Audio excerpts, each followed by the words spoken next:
WBS Atlanta. Atlanta's mix of hip-hop, R&B, and poetry. WBS 107.1 FM. A Reach One community. WBS Atlanta. Atlanta's mix of hip-hop, R&B, and poetry. WBS 107.1 FM. A Reach One communication station. WBS Atlanta. Like the rush hour traffic in Atlanta, they are full. Here to go in this Dollar General and get what you want. Like DJ Rome said, shopping spree at Dollar Tree. Full of energy, of course. The Beat Break Morning Show. Like the rush hour traffic.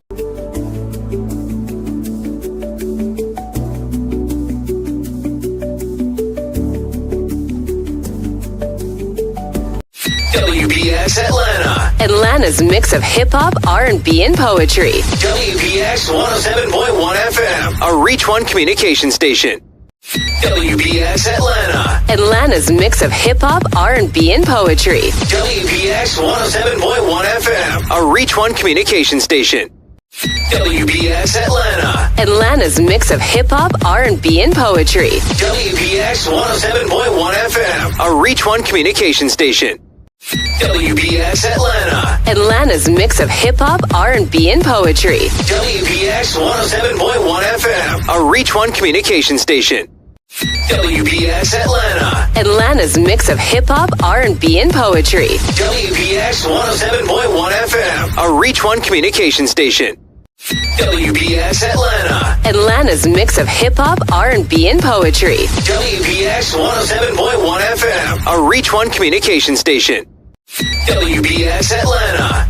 Atlanta's mix of hip-hop, R&B, and poetry. WBS 107.1 FM. A Reach One communication station. WBS Atlanta. Atlanta's mix of hip-hop, R&B, and poetry. WBS 107.1 FM. A Reach One communication station. WBS Atlanta. Atlanta's mix of hip-hop, R&B, and poetry. WBS 107.1 FM. A Reach One communication station. WBS Atlanta. Atlanta's mix of hip-hop, R&B, and poetry. WBS 107.1 FM. A Reach One communication station.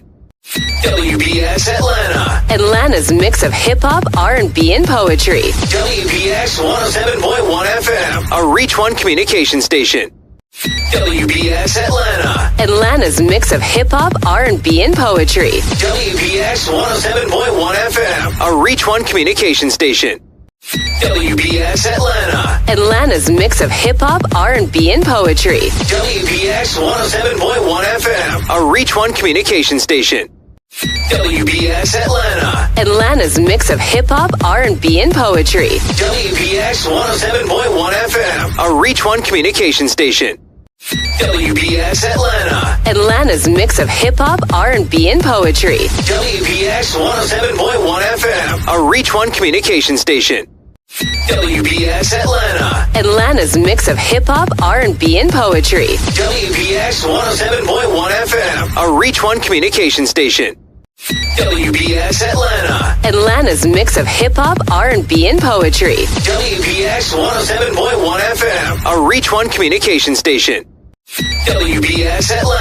Atlanta's mix of hip-hop, R&B, and poetry. WBS 107.1 FM. A Reach One communication station. WBS Atlanta. Atlanta's mix of hip-hop, R&B, and poetry. WBS 107.1 FM. A Reach One communication station. WBS Atlanta. Atlanta's mix of hip-hop, R&B, and poetry. WBS 107.1 FM. A Reach One communication station. WBS Atlanta. Atlanta's mix of hip-hop, R&B, and poetry. WBS 107.1 FM. A Reach One communication station. WBS Atlanta. Atlanta's mix of hip-hop, R&B, and poetry. WBS 107.1 FM. A Reach One communication station. WBS Atlanta. Atlanta's mix of hip-hop, R&B, and poetry. WBS 107.1 FM. A Reach One communication station. Atlanta's mix of hip-hop, R&B, and poetry. WBS 107.1 FM. A Reach One communication station.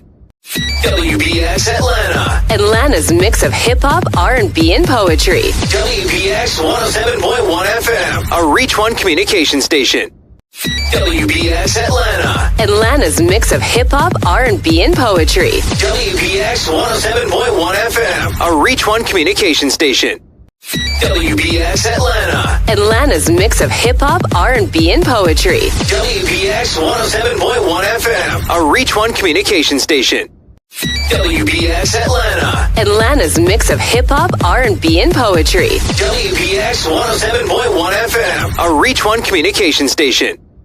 WBX Atlanta. Atlanta's mix of hip-hop, R&B, and poetry. WBX 107.1 FM. A Reach One communication station. WBX Atlanta. Atlanta's mix of hip-hop, R&B, and poetry. WBX 107.1 FM. A Reach One communication station. WBX Atlanta. Atlanta's mix of hip-hop, R&B, and poetry. Like the rush hour traffic in Atlanta, they are full. Here to go in the Dollar General and get what you want. Like DJ Rome said, shopping spree at Dollar Tree. Full of energy, of course. The Beat Break Morning Show. Like the rush hour traffic in Atlanta, they are full. Here to go in the Dollar General and get what you want. Like DJ Rome said, shopping spree at Dollar Tree. Full of energy, of course. The Beat Break Morning Show. Like the rush hour traffic in Atlanta, they are full. Here to go in the Dollar General and get what you want. Like DJ Rome said, shopping spree at Dollar Tree. Full of energy, of course. The Beat Break Morning Show. Like the rush hour traffic in Atlanta, they are full. Here to go in the Dollar General and get what you want. Like DJ Rome said, shopping spree at Dollar Tree. Full of energy, of course. The Beat Break Morning Show. Like the rush hour traffic in Atlanta, they are full. Here to go in the Dollar General and get what you want. Like DJ Rome said, shopping spree at Dollar Tree. Full of energy, of course. The Beat Break Morning Show. Like the rush hour traffic in Atlanta, they are full. Here to go in the Dollar General and get what you want. Like DJ Rome said, shopping spree at Dollar Tree. Full of energy, of course. The Beat Break Morning Show. Like the rush hour traffic in Atlanta, they are full. Here to go in the Dollar General and get what you want. Like DJ Rome said, shopping spree at Dollar Tree. Full of energy, of course. The Beat Break Morning Show. Like the rush hour traffic in Atlanta, they are full. Here to go in the Dollar General and get what you want. Like DJ Rome said, shopping spree at Dollar Tree. Full of energy, of course. The Beat Break Morning Show. Like the rush hour traffic in Atlanta, they are full. Here to go in the Dollar General and get what you want. Like DJ Rome said, shopping spree at Dollar Tree. Full of energy, of course. The Beat Break Morning Show.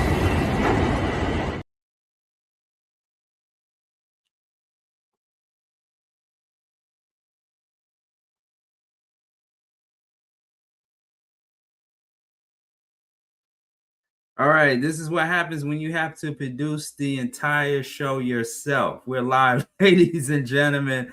I am the architect, Sean Garvey. Welcome to the Beat Break Morning Show. We had some technical difficulties in the background here because people were hitting me up asking me like, yo, what happened? What's going on, man? What happened? What happened with the live? Well, welcome to live radio. We had some technical difficulties, but I was able to work all of that out. Sean Garvey here. Can we get our engineer here to pull a close up on me? There we go. All right, that's what I'm looking for. Once again, the Beat Break Morning Show pop-up podcast. You already know the name. The architect here in the building. Shout out to everybody being patient as we work around these technical difficulties in the background. It is 14 going on 15 minutes past the hour. Make sure you send us a donation, Cash App, $ Reach One Communications. That's $ Reach One Communications. If you want to support the show, support what we do behind the scenes in all of our four walls of Reach One Communications, make sure you hit that $ Reach One Communications. All right, we got our special commentator in the queue. We're going to bring her up in just a few minutes. And also, Beat Break Weekends coming to WRFG 89.3 FM in a few days. I am definitely happy about that. Beat Break Weekends is the spinoff to the Beat Break Morning Show. And Beat Break Weekends is going to be from 3 a.m. to 6 a.m.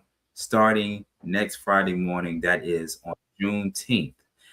So make sure you mark it on your calendars and check out Beat Break Weekends, the spinoff to the Beat Break Morning Show on terrestrial radio in Atlanta, WRFG 89.3 FM and WRFG.org.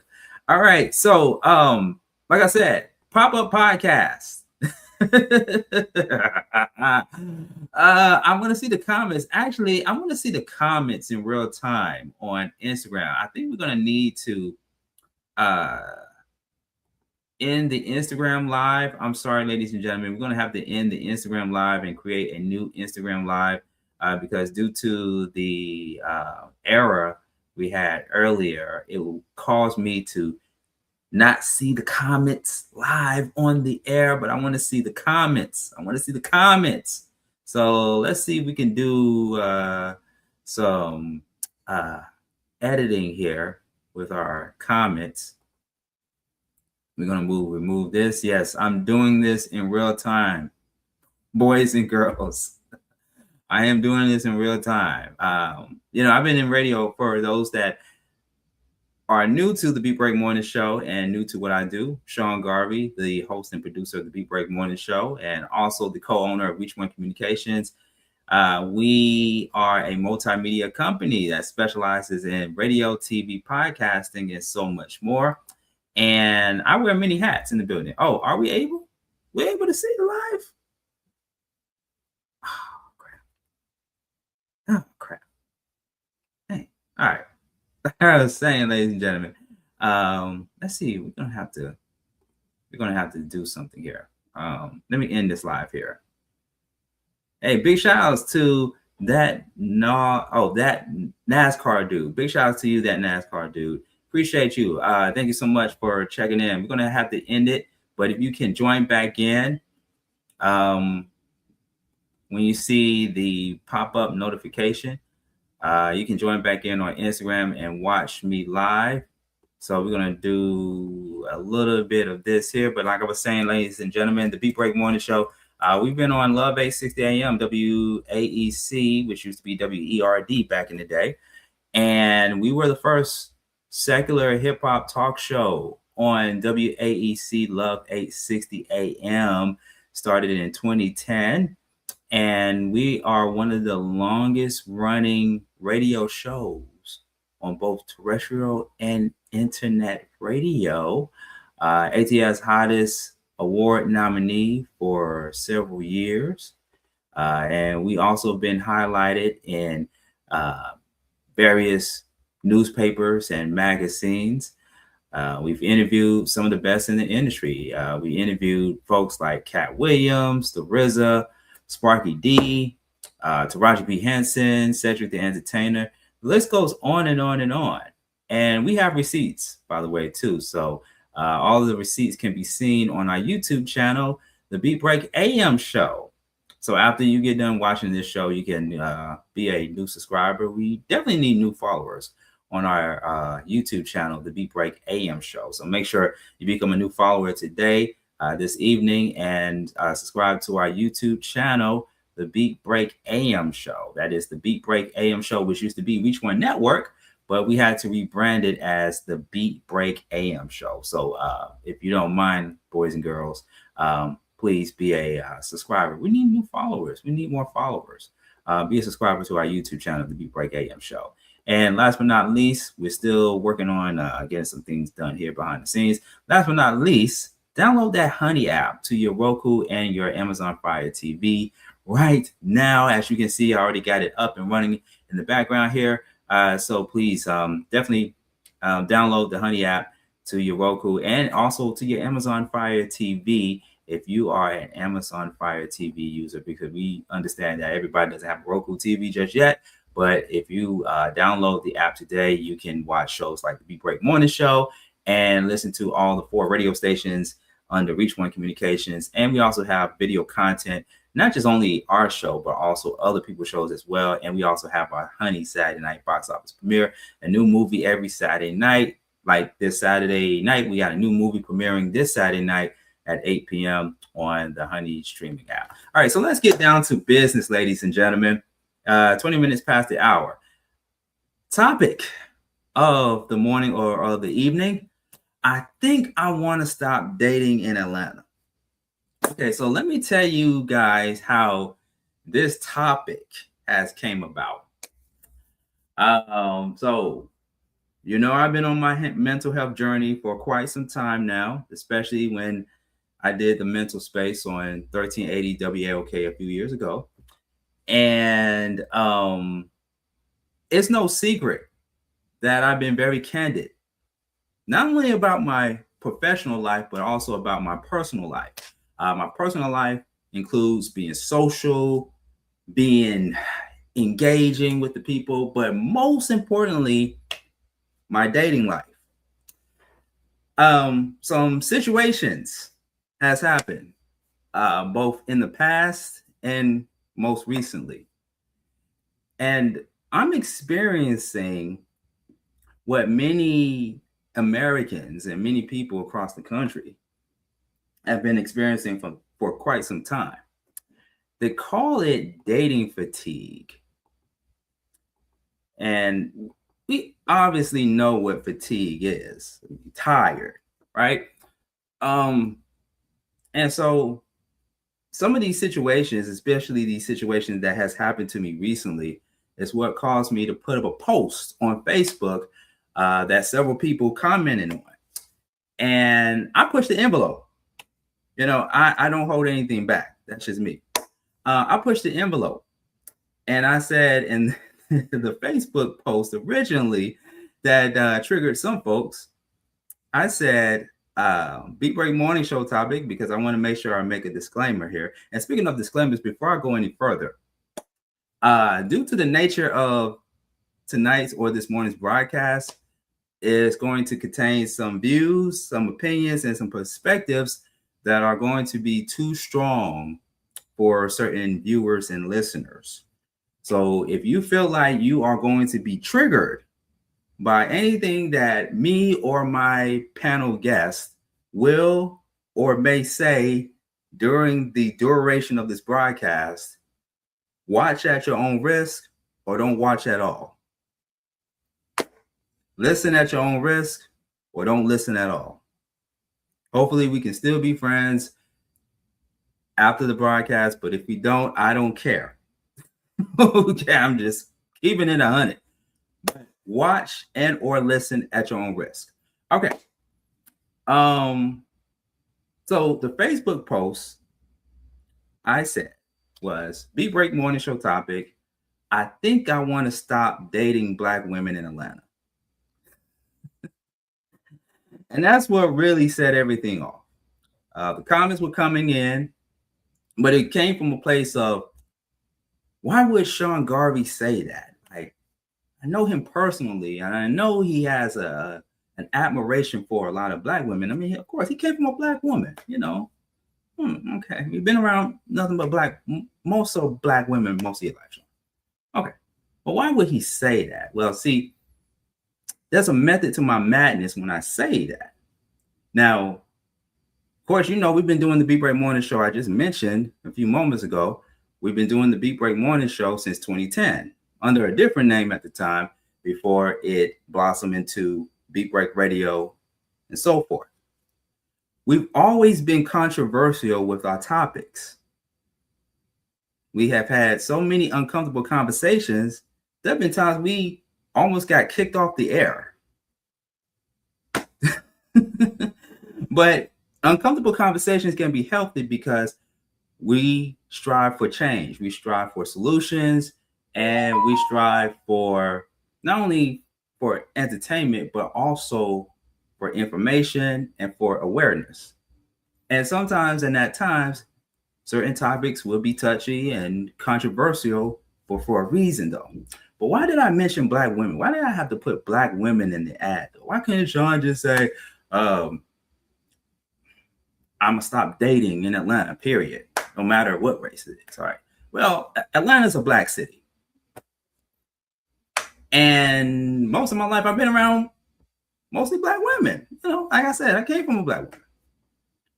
And by the way, we also have a Black woman that's going to be joining in on the conversation in just a few moments. So I updated the ad by saying, I'm tired of dating women. Oh, I'm tired of dating in Atlanta. And I had to edit some of that out because I want people to tune into the broadcast and add some characters to the wording because, you know, I want to make it clean and sharp and straight to the point.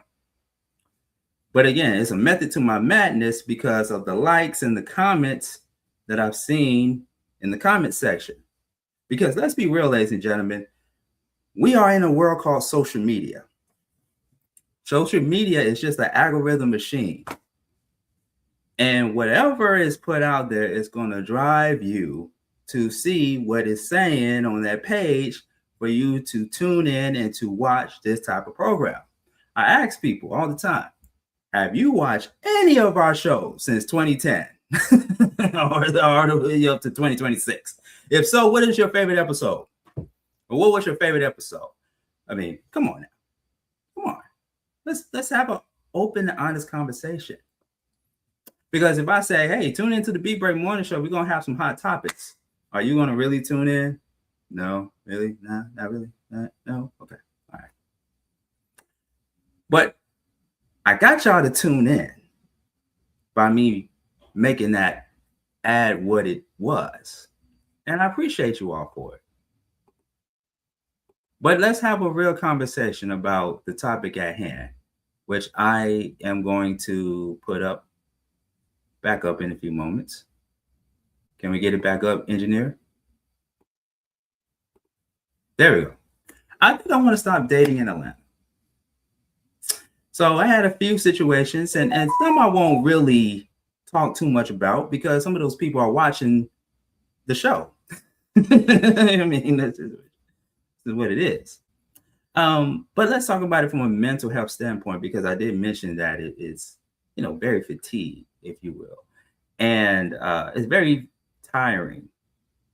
Because I think, you know, and I'm not only speaking for me, I'm speaking for a lot of people that have been dealing with this for quite some time.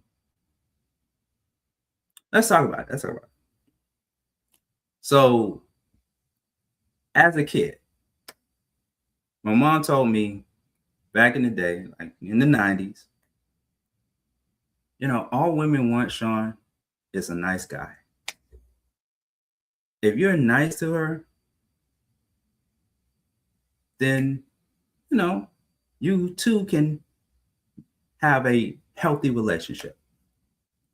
That's the cloth that I come from. That's the world I come from. You know, I was raised by a nice mom. You know, even though my mom was never married at the time, she had a very nice personality. To this very day, a lot of people still say that, you know, your mom is the most sweetest mom I've ever met. It's the sweetest woman I've ever met. But that's what she said to me. That was the narrative. That was the thing that I was instilled with. You know, all you have to do is just be nice, Sean, and you can get any woman you want. Really? Okay. So all this time, I've been the nice guy. And as you can understand and realize, is that now in today's society, in today's world, you have to be more than nice. And if you are more than nice, it's not going to really guarantee you anything that could materialize into anything more than just a friendship or a platonic relationship or nothing at all. Like, okay, it was nice knowing you. Bye. So I had to do a lot of evaluations on myself. Like, what is it that I need to do? What is it that I need to change about myself? What is this, that, right? And I was also doing Soul Dates Live, which I'm still doing to this very day. Matching people up from different states across the country. And we made some great matches. And I also even put myself out there. And fast forward to now. Because I see like all these different dating shows online and, and looking at my most recent situations in the dating world. It's like, wow, what has the world come to? What has Atlanta come to? So I feel like we need to have a conversation.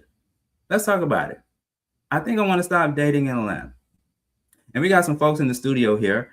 And we're going to go ahead and bring them in because it is the bottom of the hour, 30 minutes past the hour. If you're just tuning in, the Beat Break Morning Show pop-up podcast with Sean Garvey. Big shout out to DJ Roland, by the way, too. Sharia Thomas and Star Kells. We are the Beat Break Morning Show. Let's go ahead and bring in our guest panel for the morning or for the evening. All right. So if you are familiar with this show right here, the Positive Forces Show, they are going to be coming on WBX 107.1 FM and Reach One Network in the few weeks ahead. And I said, you know what, let me contact one of the hosts here from the show or two of them and see if they want to chime in on the show.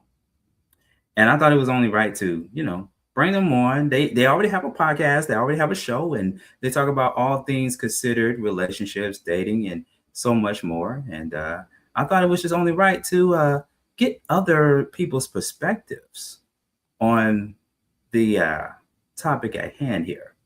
So without further ado, let's go ahead and bring up the host or the host with an S as I queue up a few things here in the background. We got the one and only, and I want to make sure I say your name correctly. We got Kimore Kimone Hall. Did I say it right? Yeah, Kimone Hall. It's Simone with a K, so it's actually very easy. Yeah, it's going to get easier as I keep saying it and saying it and saying it. Yes. All right, well, nice to meet you. Thank you for coming on the Beat Break Morning Show at such short notice. Such short notice. How you doing? I am fantastic. Thanks for having me. It's quite a delight, actually. Absolutely. Thank you. Always ready. Always ready. Always ready. You know what they say. If you stay ready, you ain't got to get ready, right? There you go. That's what's up. All right, that's what's up. And you brought in another individual to the show this evening. Yes, one of my co-hosts, Yola Lewis, should be on. Yes, I'm here. Good night or good morning, everyone. It's morning somewhere. Yes. That's true. Yeah. Well, thank you, ladies, for coming on. Also, for full disclosure, I tried to invite some men to come on as well to make it even. And, we got the brothers out there fighting the world, ladies, meaning that they're working their jobs. They're at work. But best believe they are listening. They're either listening or watching. Okay. So, yep. So they're out, working, doing the damn thing. But we really appreciate it. So, ladies, let's get into it. The topic at hand. I think I want to stop dating in Atlanta. I'm going to start with you, Ms. Hall. How often do you come across people that are just fed up with dating in Atlanta? And I want to focus on Atlanta because I know people that are watching us right now in real time. It's like, well, it ain't only Atlanta. It's also in Chicago, California, Florida. Everybody got a problem. We're focusing on Atlanta. All eyes are on Atlanta because we got the World Cup coming in a few days. Right. Got so many different things happening in Atlanta, and it's chaotic. Let's just keep it real. Let's just tell it like it is. Mm-hmm. But why do you think a lot of people that you come in contact with are just fed up? If they are saying they're fed up with the dating scene in Atlanta, let's say you. Yeah, you're actually right. A lot of people have been saying that they are fed up with the dating scene in Atlanta. And it's quite a tragedy because there's so many people that are here uh, that are single. And for some reason, the single people aren't trying to connect. And when they try to connect, it's frivolous. When they try to connect, am I echoing? No, no, you fine. Keep going. Okay. When they try to connect, it doesn't really reach anywhere. There's a lot of talk about men not probably having earning at a higher level because women in Atlanta are pretty independent for the most part. Women got jobs and women are bossing up too, right? And a lot of men are not there yet. So I know that could be one thing that can deter or cause the pool to be some people say dirty. The pool is dirty out there. But yeah, there's a lot of factors. There are a lot of factors. Well, I consider it to be kind of like the kiddie pool. And I'm not saying it's like totally dirty, there's some cleanliness in there, but I look at it as a big pool turning into a kiddie pool. I see it getting smaller and smaller and smaller. I'm not so concerned about the woman's earning system or earning potential in Atlanta. My concern in the world of dating for me, because I know what I attract, and it's just more so of dealing with one, unhealed people, because again, I'm very big on mental health. Okay. And there are people that are just not ready. They think they're ready, but they're just not ready. So it's dealing with unhealed people and also dealing with people that make me have to go through mountains and forests and all this other stuff in order for me to chase her or get her to be with me. And I'm just like, I'm not on that timeline because I work 7 days a week. Come on. And I don't have time to be climbing on mountains and going into the universe, into Mars, just to win your love. I'm not on that timeline. And things have changed from the traditional way, right? Women are used to wanting to be chased. Women are used to wanting to be able to, for a man to want to get to know them better and take their time in. Or a lot of people have been saying that men just literally want to meet and get into the bed immediately. And to see a lot of times people are just not compatible. And sometimes people force the compatibility. And if you try to force something that's not there, if you try to, you got to make sure that that person wants the same thing you want. And not everybody is for everybody, So sometimes we might see somebody and we're really attracted to that person and we want to, move forward with that person. But the vetting has to happen. You have to make sure that that person is in alignment with you, because if not, you're going to have that spiral. So it's good to have a spiral and try to get to know somebody or try to get a bunch of people, like a pool of people to get to know until you find that right one. But sometimes men would want to say, okay, well, I meet you, I like you, let's put our energy here. You don't date anybody else, I don't date anybody else. Now we're going to see if this is going to work, without taking the time to get to know that person. Do you even like the person? So you must take the time to be able to say, I'm spending time with this person, and is it really going to click? As people get older, they're saying, I don't have that time.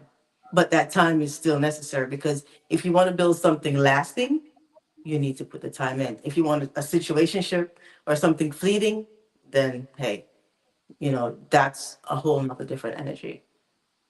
I want to go over to your co-host, and what is your co-host name again? Is it Yoni? Yola. Yoli. Yola. Yola. Okay. But on the Yola. show, I say Yols, Yola, Yoli, because I have nicknames. But so the Nickname. topic tonight, I think I want to stop dating in Atlanta. You know, I understand why people want to stop dating in Atlanta, and I do agree with you, Sean, that it's not just Atlanta; it's other big cities, other metropolitan cities in the United States of America. But I think it has a lot to do with um, a lot to do with people not taking the time to know each other. I personally think that relationships should start with the friendship. I know for some people, because most people now, men and women, want instant gratification. And so, because we're such in a rush to get everything, a rush to be in love, a rush to, have a relationship, rushing to, get all our financial goals and rushing to do everything, that we don't really take the time to stop to know somebody. Like you said, that you are too busy. You work 7 days a week. I understand that. And my thing is that if you work 7 days a week, then maybe dating isn't for you because you don't have the time, because your goals are something different, are different. But if you met somebody that you wanted to take the time to get to know, the 7 day a week working would go out the window, because you want that person. You want to get to know that person. You want to build something with that person. And with all of that feelings of wanting to be with this specific person, you still have to take time to know who the person is. Do you guys fit? Because you're an individual and this woman is an individual, and you're trying to make these two different people work together. And that takes time and work. I don't think that is difficult. I don't think that it's impossible, but I think there are so many different people, so many people just in Atlanta, so many people to meet, that it becomes overwhelming. And then putting in, I want this now instead of just slowing down, it makes it very difficult. Well, if I may, Yola, let me just jump in and let me just Sure. clarify a few things. So I work 7 days a week because I work a full-time job, and I also have my business on the side, which of course is Reach One Communications. And I'm a single guy with no kids, no family, and I'm not married. So I'm able to maneuver around certain times of the day to do certain things and get things done and what have you. And of course, I have a team of people that help me in the background behind the scenes, which I really appreciate. But let's be totally honest, because this is 2026. This is not 1995, 96, 1980s, and so forth and so forth. This is 2026, where nowadays everybody got a second, third, fourth job.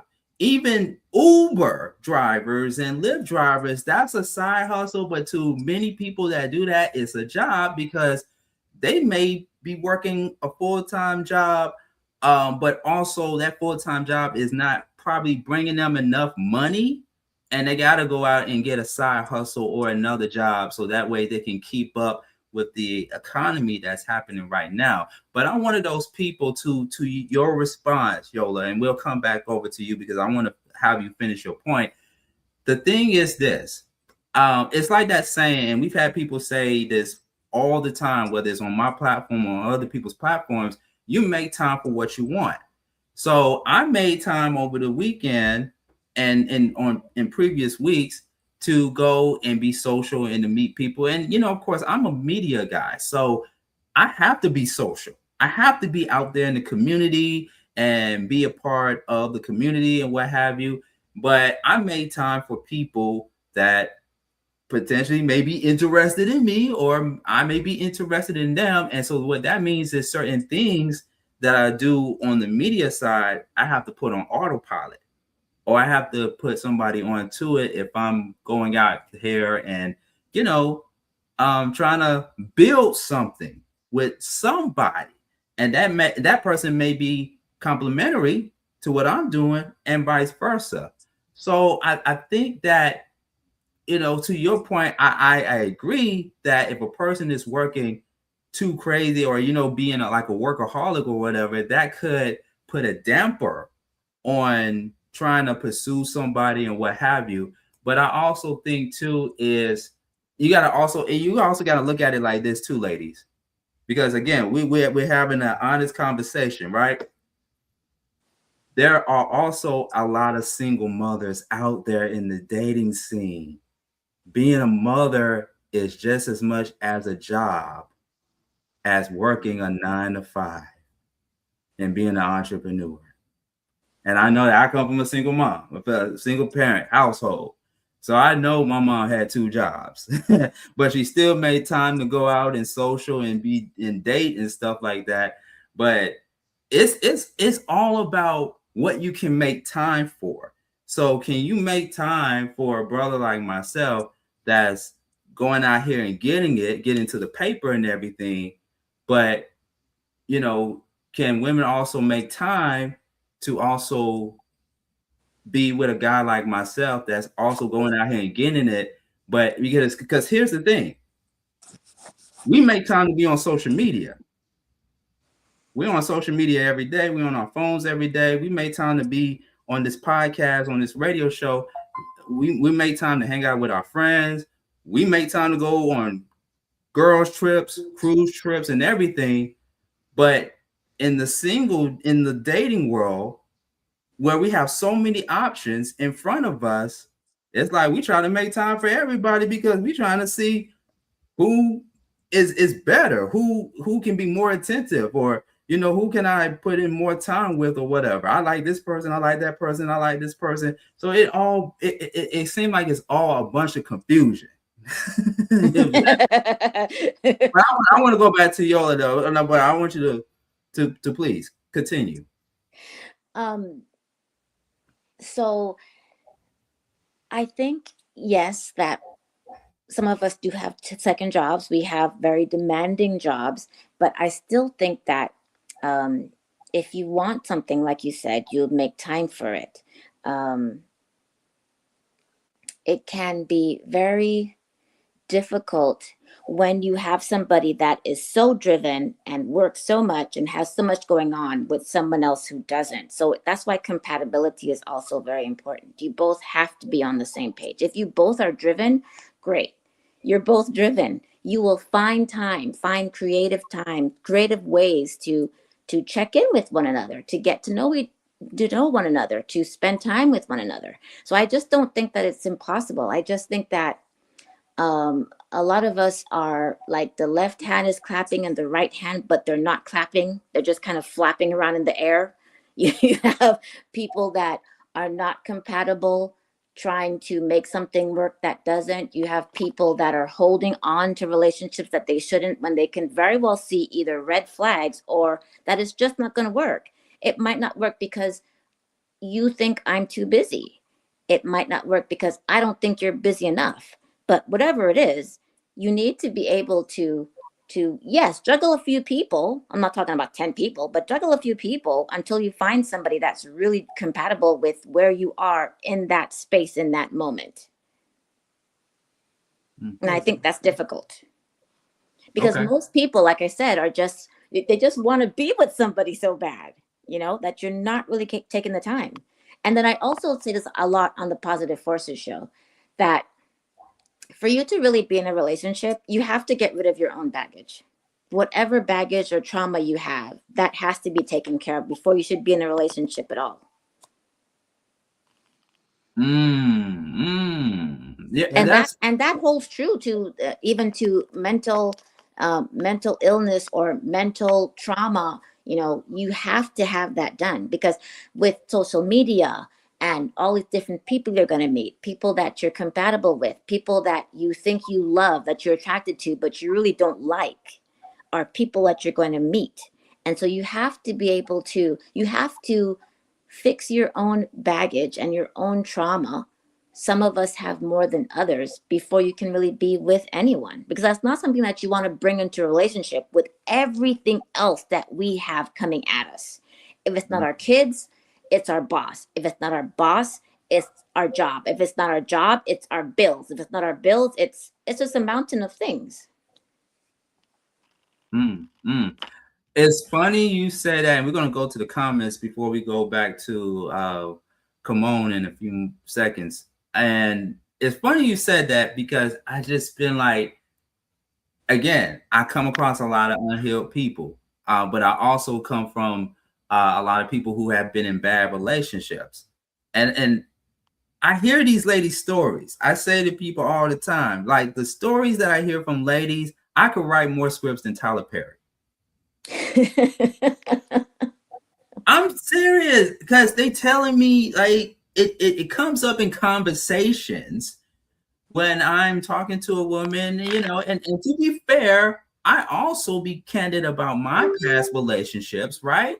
But I hear some of these stories from these ladies, and I'm like, whoa, wait a minute. This sounds your story sounds. Oh, can you hear me now, by the way? Can you hear me? Can you hear me? Can you hear me? I want to make sure. Okay. Oh, you sound fuzzy on your end too. I'm not sure what's going on. If you want to step out and come back in, come on, we'll be able to, because I can hear Yola really good. But yeah. That's Kimon Hall, ladies and gentlemen, from the Positive Forces show. We're going to bring her back on when she work out the kinks in the background here. Let me see if I can. Just come back on and we can finish the conversation. But Yola, you're still there though, right? You still hanging in? Yes, okay. Still hanging in. Okay, cool. But yeah, she's gonna work out the kinks and then we'll come back. All right, let's see if we can bring her back in. All right, mic check 1 2 1 2 1 2. Can you hear us now? No? Oh, okay. We can't hear you either. We can hear, yeah. For some reason, you crackling in the background. You cracking, you snap, crackling, and popping.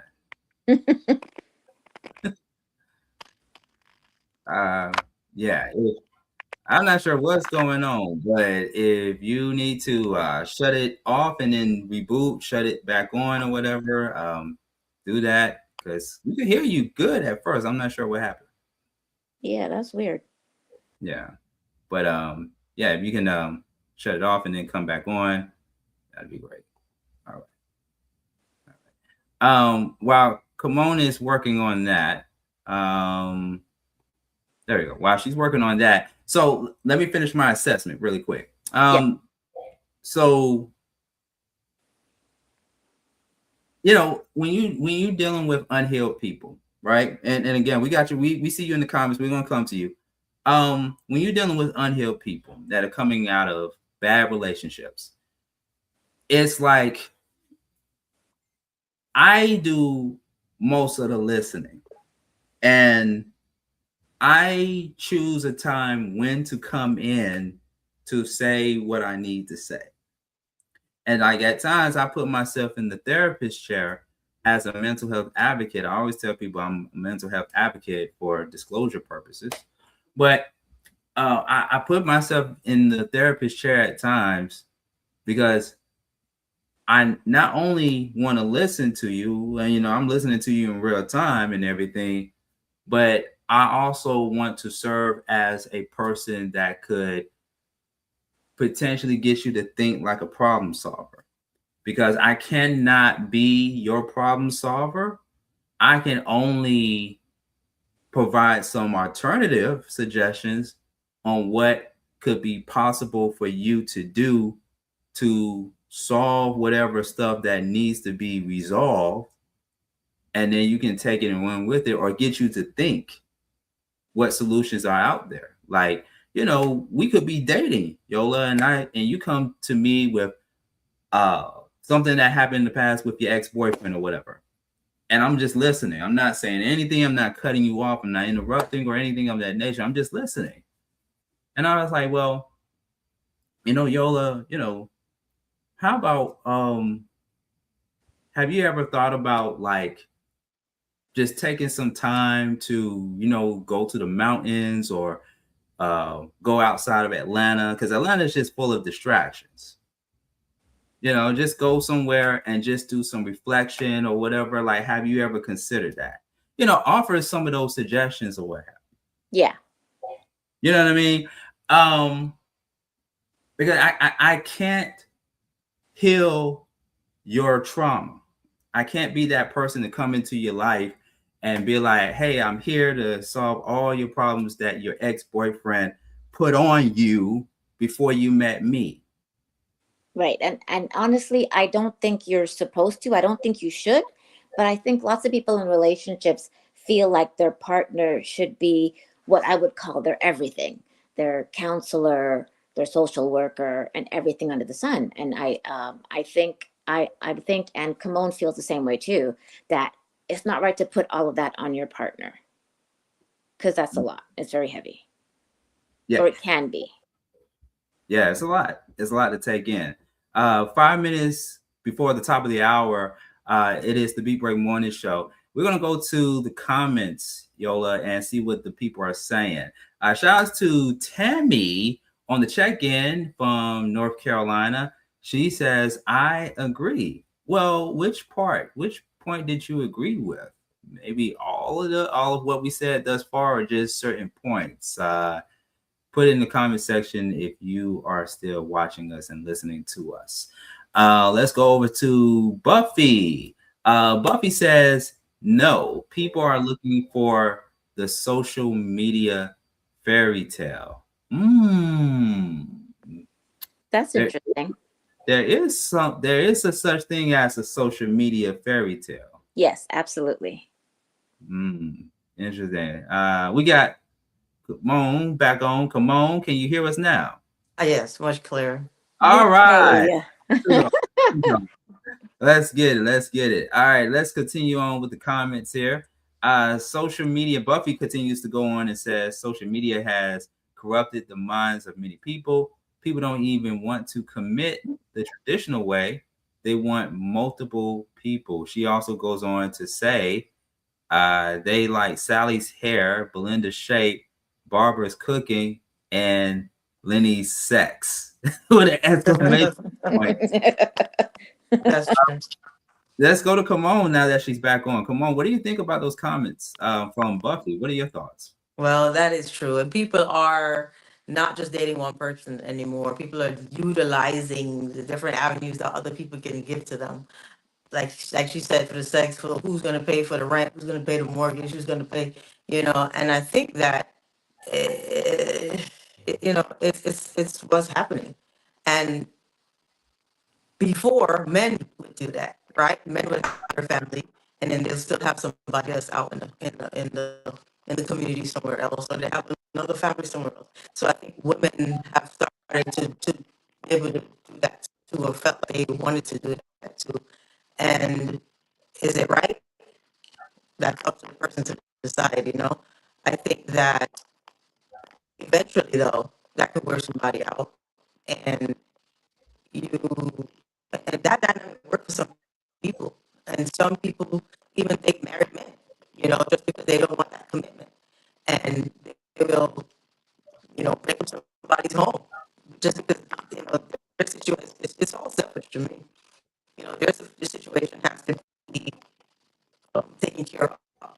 And there's polyamorous situations. There's a whole lot of different types of situations that are going on.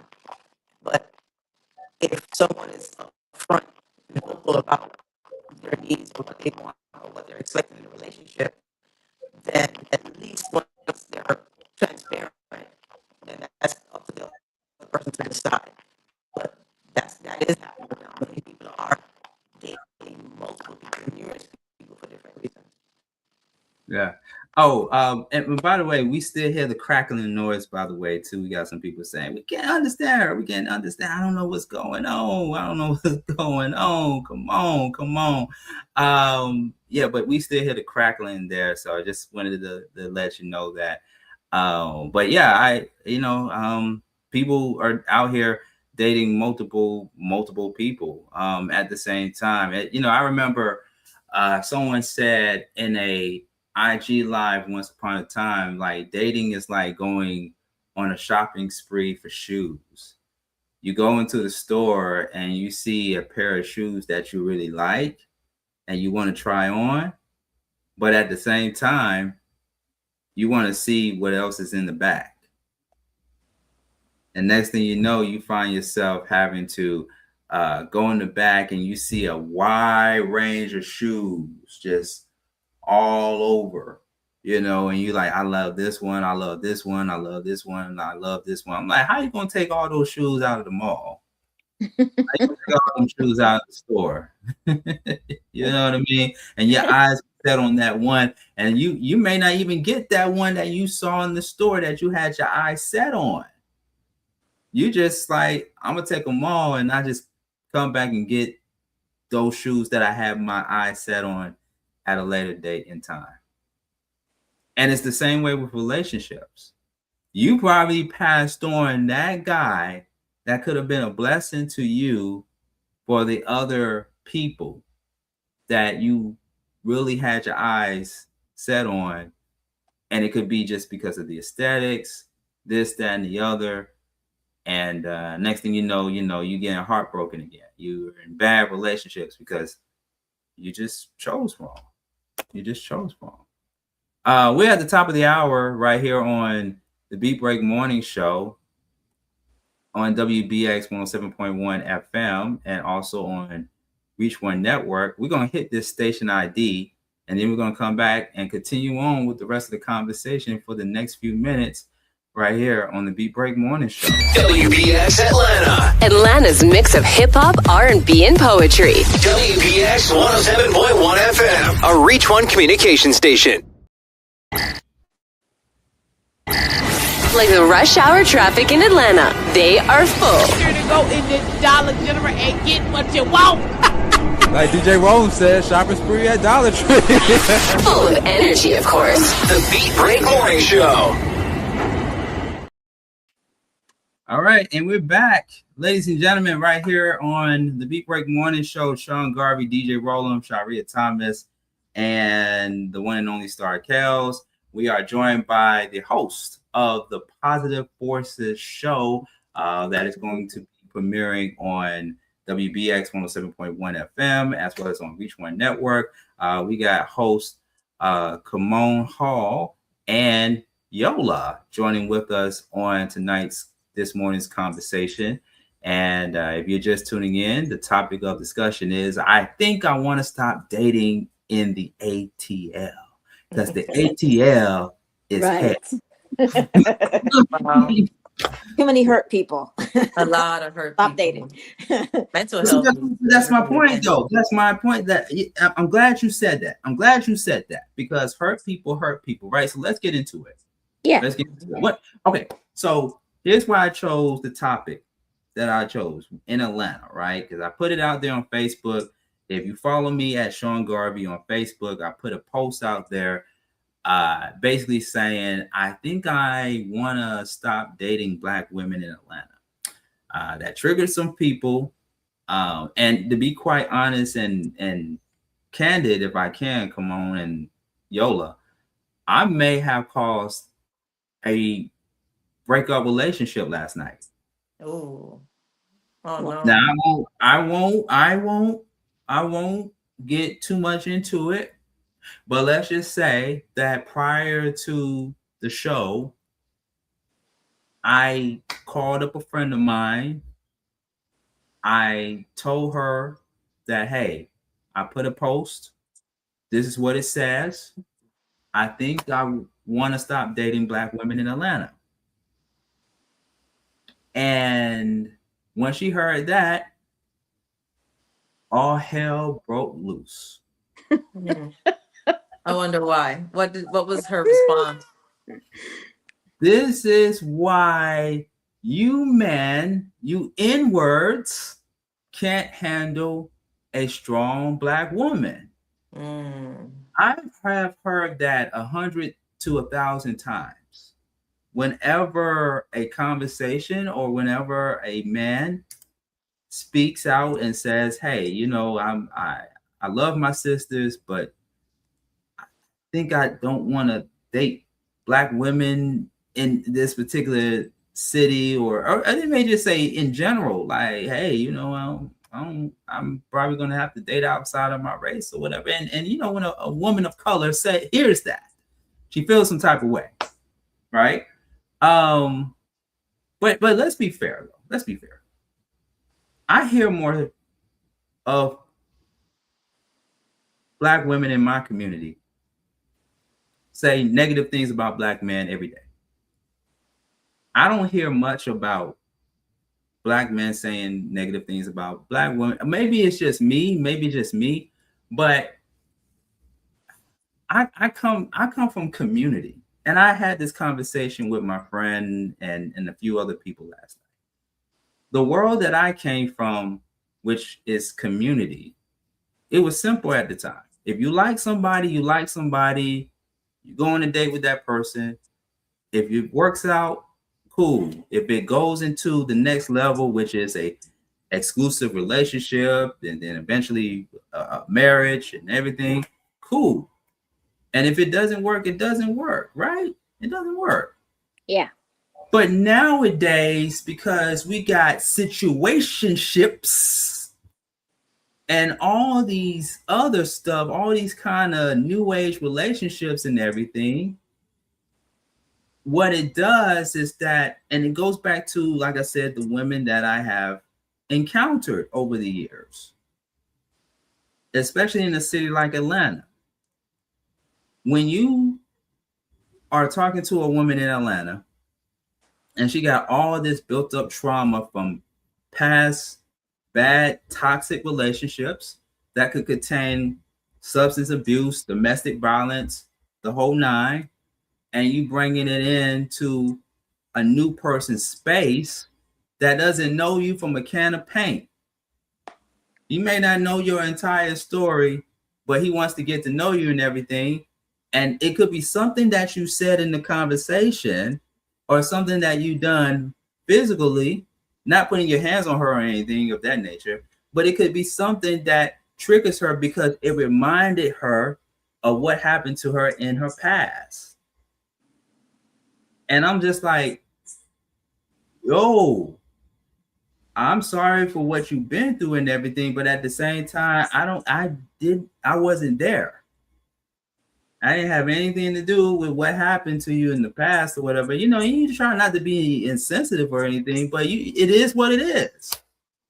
So I'm going to go over to Kimon and to you, Yola, and just a few. Like, why do you think, even in a city like Atlanta, where we have so many people, you know, everybody's up, everybody's getting to the money and everything, but a lot of people got trauma, past trauma, and all this other stuff.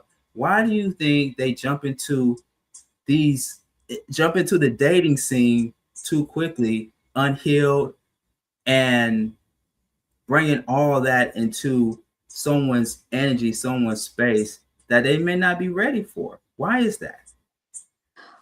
You want to go first, Kimon?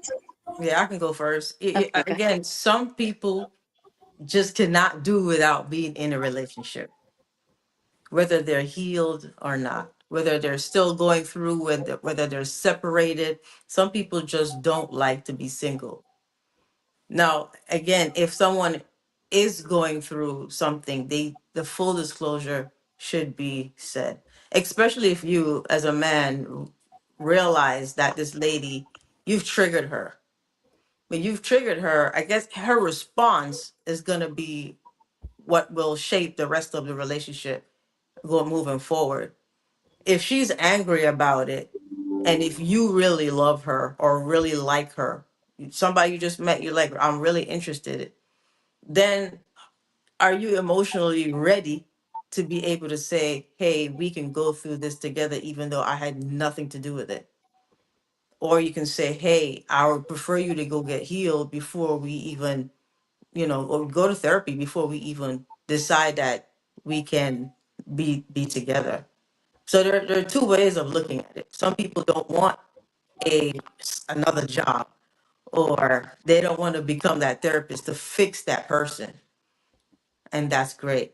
But then you do have some people that say, hey, I know you've been through this. I can see beyond that. When we talk and we have a great time, you seem like somebody that we can connect. So maybe we can work through this together, but that all depends on that person. And if that person is really bitter and obnoxious, then nobody's going to want to tolerate that. And that's okay. But like I said, just because you met somebody and you see them, that does not necessarily mean you're compatible. Don't just say, hey, that's the person, and then that's it. Because that's why you have to get time to get to know somebody. That is very important to take your time. When you rush into something and you know, we're in our 40s or 50s, right? And Mhm. it took years, 40, 50 years for us to develop into who we are. There's no way you're gonna learn somebody in two weeks, 6 Right. months, right? It takes time. And different seasons are very important to be able to know somebody. You're gonna get me, say, we met in the summertime, everything is going great. And then something happens in the fall and it triggers something in me. And now my whole persona changes. And you're just like, wait a minute, you changed. You haven't gotten a chance to be able to get to know that particular side of me. So if you're going to go into something, you have to be prepared to say, hey, take your time into it. We talk about being friends first. A lot of people don't want to even be friends first. They just want to go in and be Right. exclusive. But Right. if you're going to do that, you have to be prepared for anything that can come up, that can fester Right. up. I'm glad you said it. Let's stay there really quick before we go to Yola. Let's stay on there. Because I've been told by a lot of older people that are married, that have been married for 20, 30, even 40 years. And they all said the same thing. You don't marry your lover, you marry your best friend. Yeah. Yeah, And it there's a lot starts, to say about and that. it makes so much sense to me because, we were told, let's just keep it a buck. We were told that he who finds a wife, right, etc., etc., etc. You go and you find your wife. You go find your, your one, and this, that, and the other. But we were never told to find your, or not even find, but get to know your friend that you went to school with, or you grew up with, or what have you. Get to know them, have a relationship with them, and then see if there's something between the two, because y'all already know each other, y'all have history, and then go from there. But because we've been told that he who finds a wife, and you got to go and you got to get married, you got to get babies, we're put on this deadline to get things done. We don't really take the time to actually get to know the person to see if we could start off as friends first. So I'm glad you said that. Come on, but I'm gonna go to Yola and get her thoughts on the subject. So we talk about this a lot on the Positive Forces show. That I'm going to jump off of what Kimon said, because I say this a lot myself. That, and I actually do believe it, that you should start with friendship first. You have to. But not only that, if you look at the fruits of the spirit, and you can see this in a friendship, that this person that you are trying to make this relationship or commitment with is somebody that you like. You like your friends. You also love your friends. It's a little bit different when it's the opposite sex, of course, but there's a friendship there. There's a history. There's bonding there. There's somebody that you can confide in. It's somebody that you trust. It's somebody that you can be vulnerable with, and it's someone that you can communicate effectively with. And these are the things that actually make up a good relationship. But on top of that, this person that you're going to be with, that you're friends with, is somebody that you're never going to be jealous of. It's someone that you're not going to keep score with. It's someone that you're not going to want to do something to hurt that person. If you notice with really good best friends, like really good friends, you really don't want to do something that's going to hurt that person. And that should transfer to relationships. And I find that it doesn't, because everybody wants instant gratification. Now, on the healing side, people just want to be with somebody. because that's the way we're wired. We are not wired to be alone.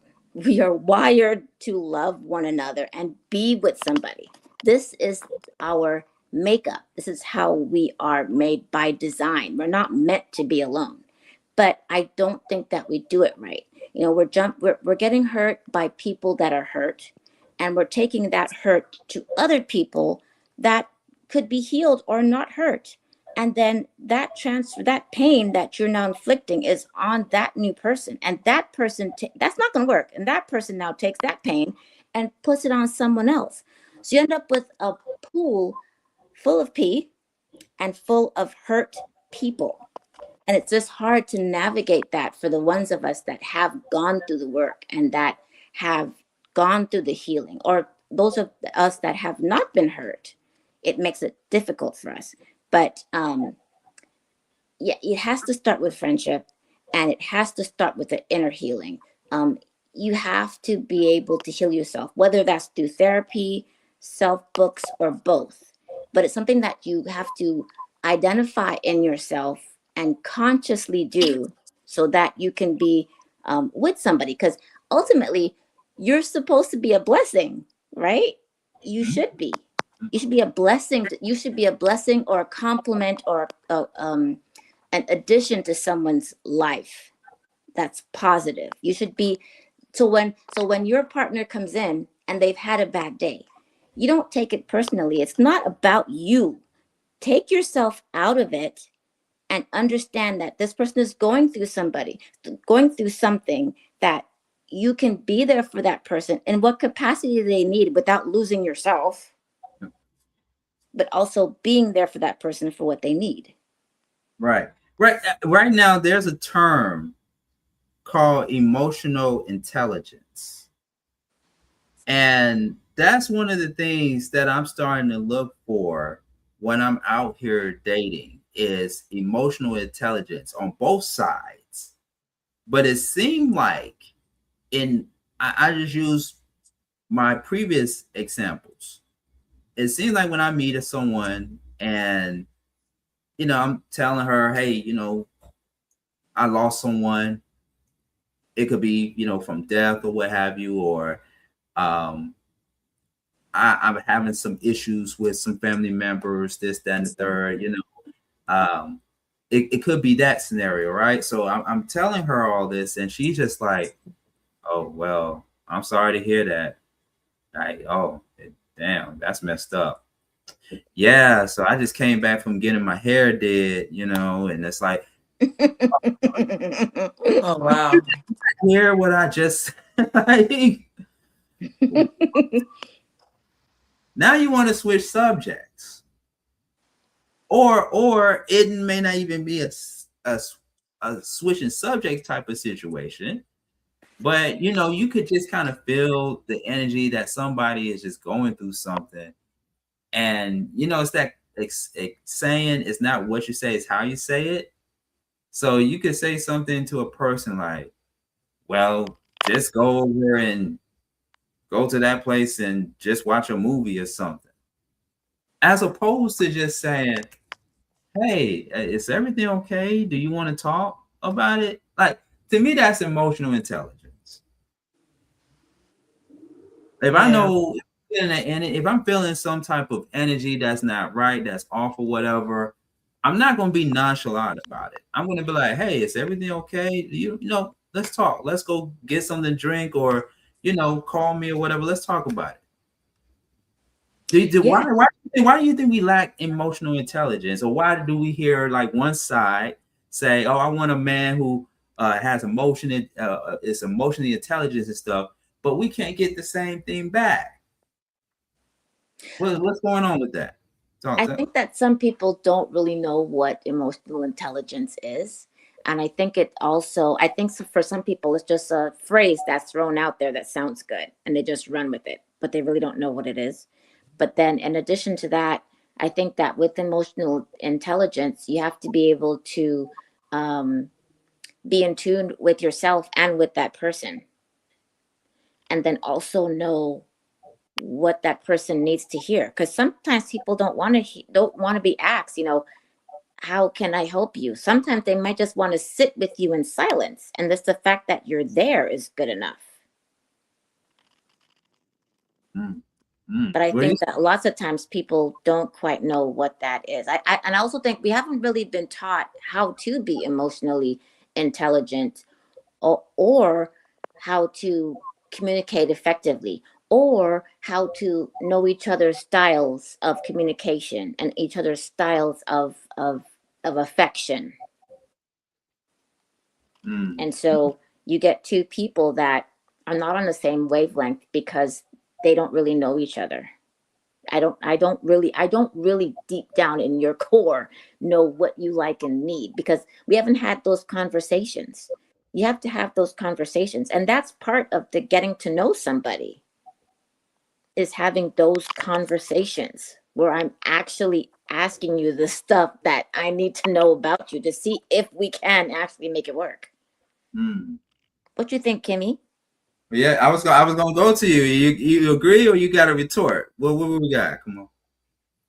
Yeah, I'm still on the side. Can you hear me clearly?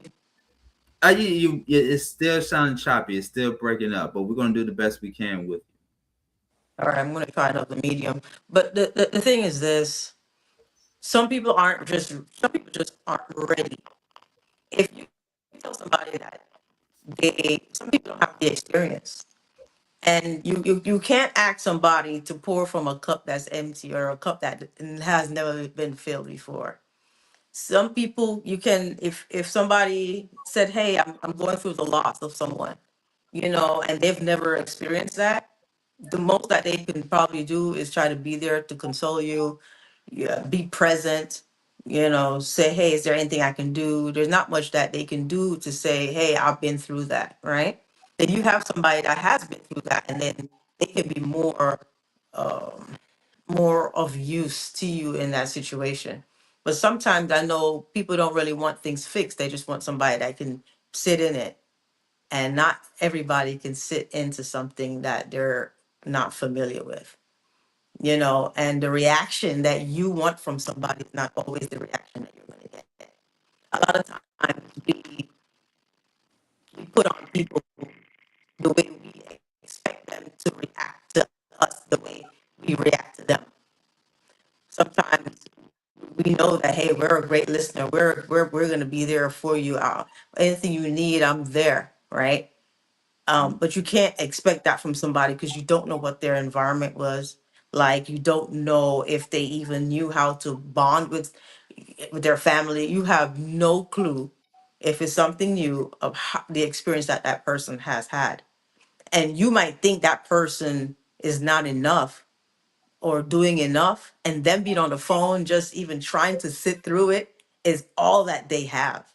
And they're just like, well, I'm on the phone, I'm still here and I'm still listening, but this is the best I can do because I really don't know, right?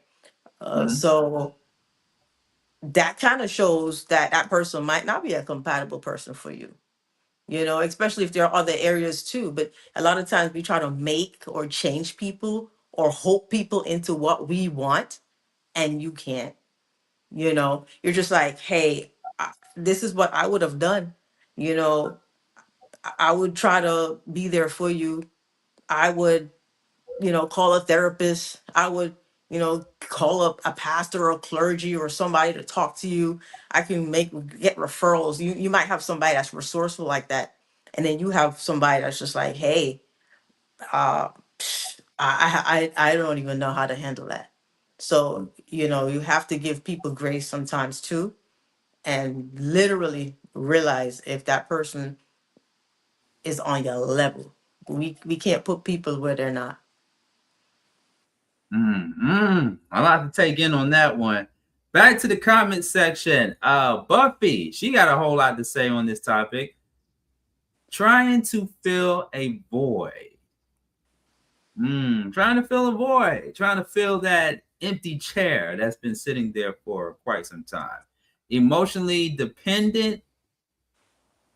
That is true. Being emotionally dependent, that does exist. And she goes on to say, just because you're good friends doesn't mean that you can partner with them for life. Yeah, Huh.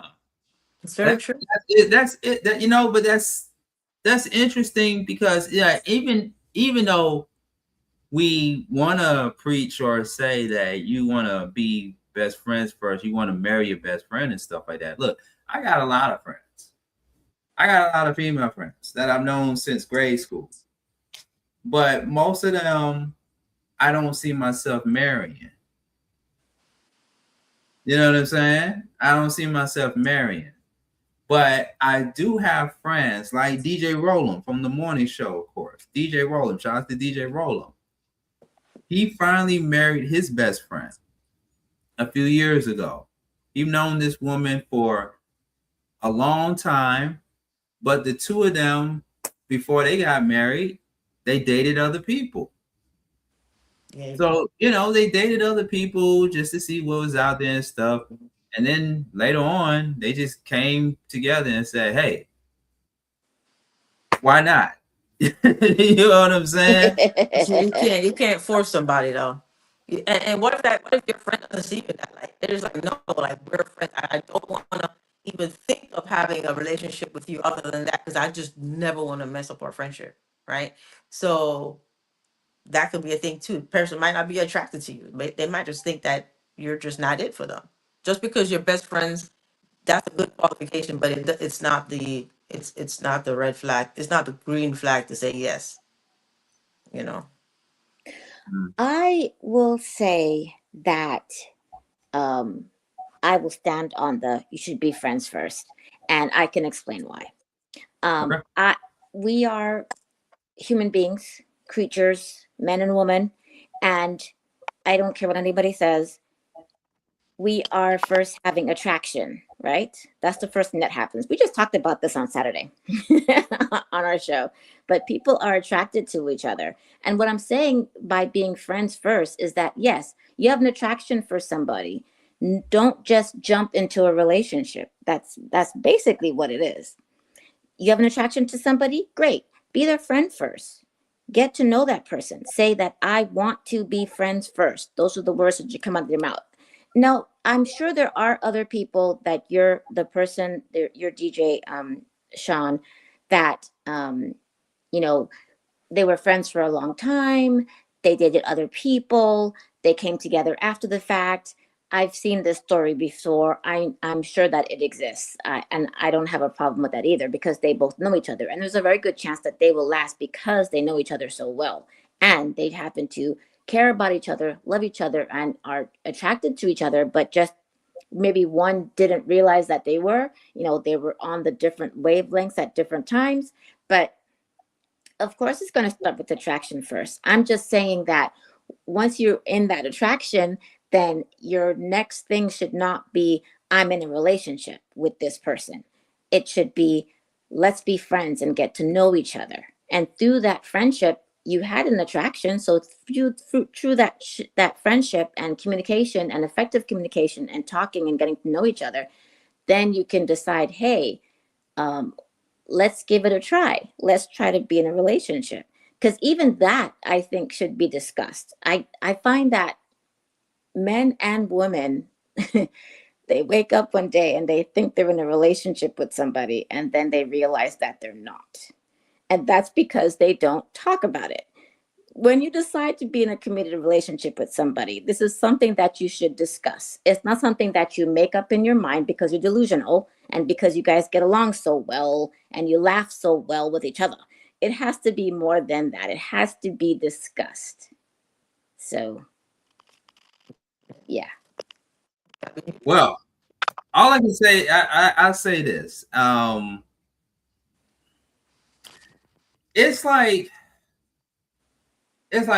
for example, and I want to take it to Atlanta. I want to bring it back to Atlanta because the topic is, I don't want to date anymore in Atlanta, which originally was, I don't want to date any more Black women in Atlanta. You know, Atlanta is just full of so many options and temptations. And yeah, you know, you gotta have a best friend that you know since grade school, college years, and stuff like that. But when you get caught up in the lifestyle of Atlanta, it could lead to so many things that it could cause a person to distance him or herself from that person that they really were meant to be with that person, because you want to see what this nightlife is about. I mean, because let's be clear, let's be honest, ladies and gentlemen. Everybody have their own different perspectives of what Atlanta is. I know I'm an Atlanta native, born and raised, South Side. And to me, Atlanta just wasn't the Atlanta. I mean, Atlanta now just isn't what Atlanta was back then. But now you got all these options and so many people that have moved down here to Atlanta. And it's like something that somebody said in the comment. I think it was Antonio, by the way. Big shout out to Antonio for commenting on the post yesterday, the other day. He made a comment basically saying that, the people here in Atlanta are not from Atlanta. Yeah.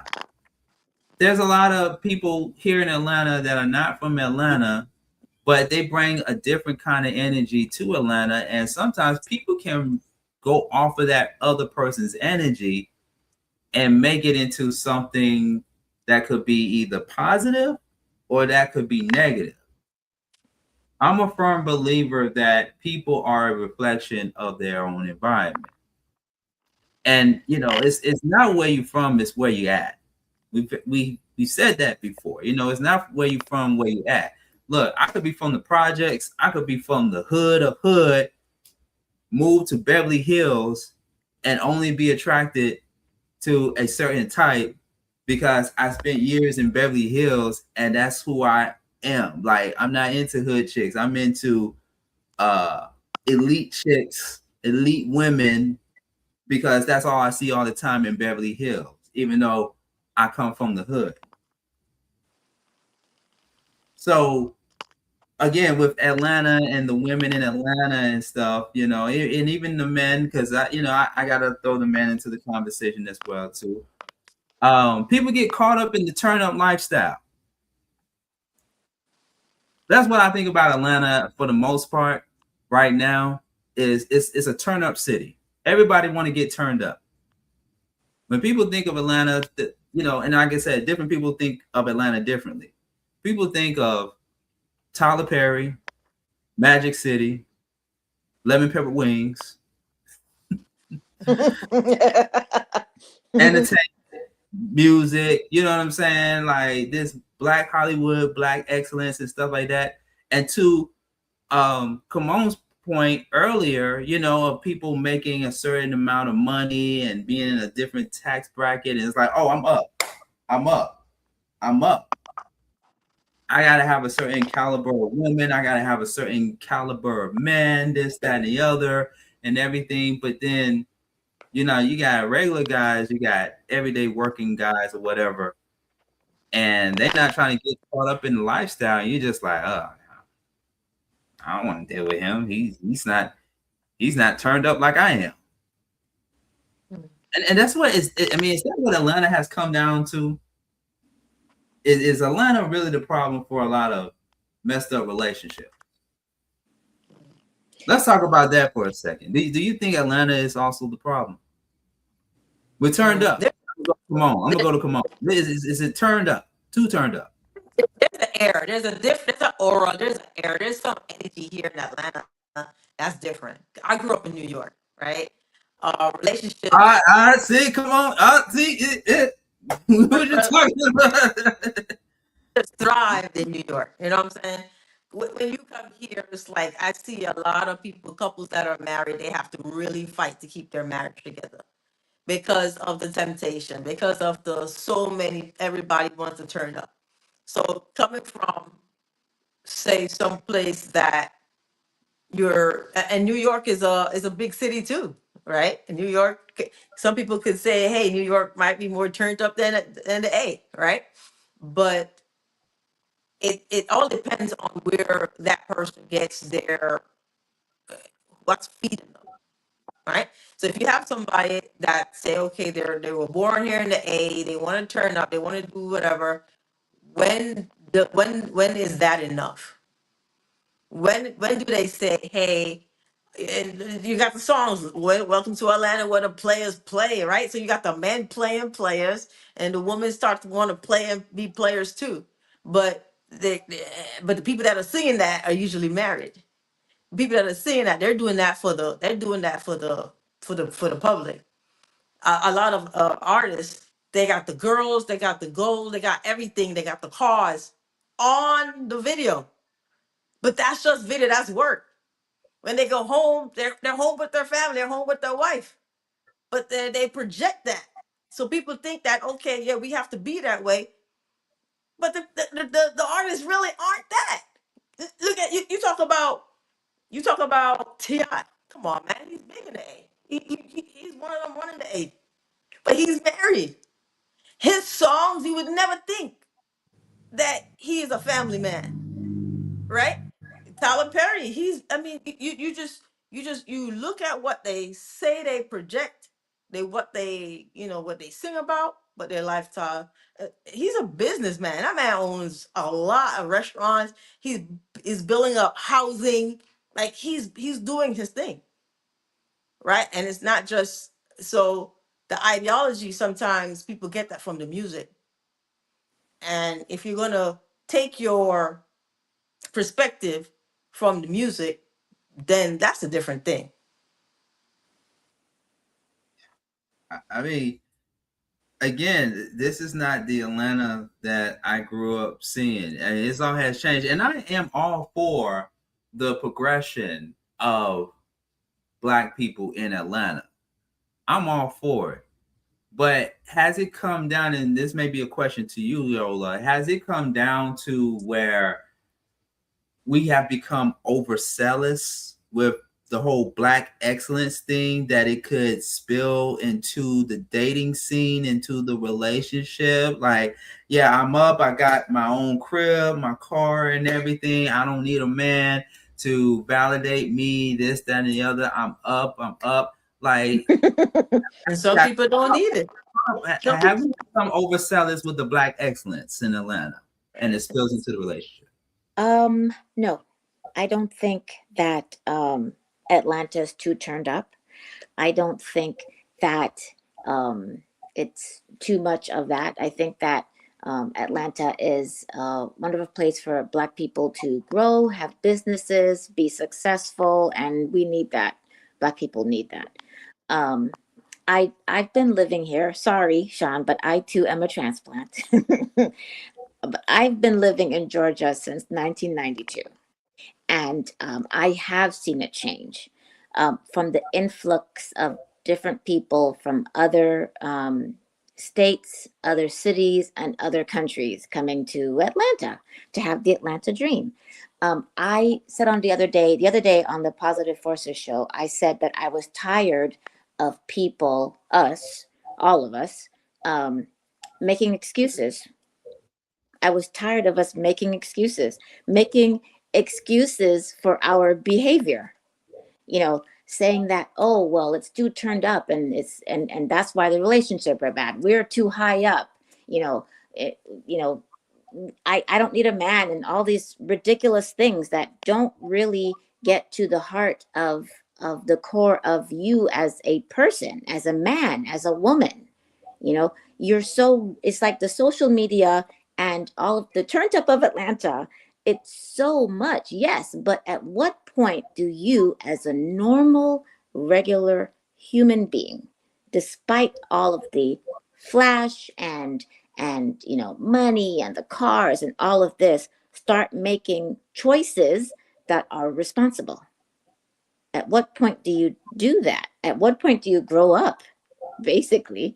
There has to be a point where, with all of the social media and all of the jazz and all of the flash, that you can say to yourself, you know what? I don't want to do that. I don't want to be tempted by this person, because I want to make a good choice, because this is what I want, and be able to have a partner that also feels that way. I want to be that light to shine, to show people that this is the way it's supposed to be, that is a fantasy land. That is a fantasy. It's not real. Like Kimon said, Let's look at a bunch of rappers. Let's look at LL Cool J. He's been with his wife and faithful for donkey years. And he has a whole bunch of women. I saw an interview the other day with Michael Jai White. He has a bunch of women throwing himself at him, but he's faithful to his wife. Now, why not take that as an example? Why not realize that these people are not real? This is the show that they're putting on to entertain us. And we, as the normal people, actually make a choice and not have excuses anymore. But see, this the thing though. Here's the thing. Atlanta is now an entertainment city.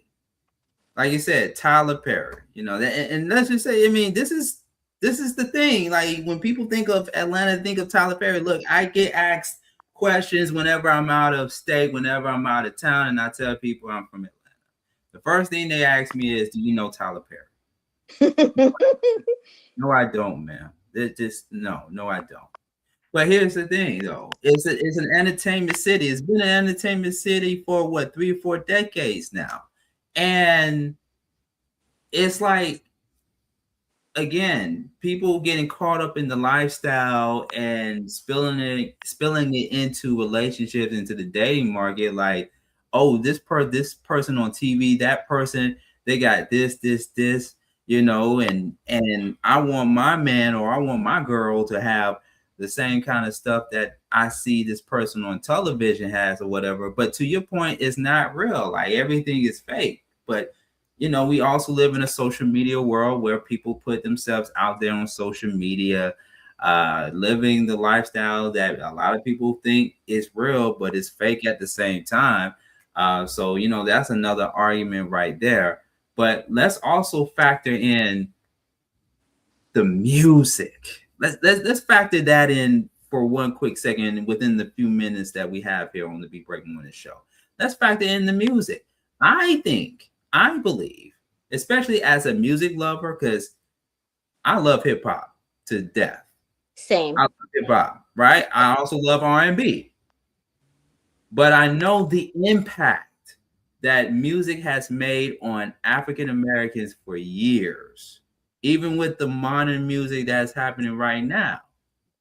And a lot of times, what we listen to is not just only a thing where we're entertained or whatever, but it validates what we're going through. It's like the soundtrack to our lives.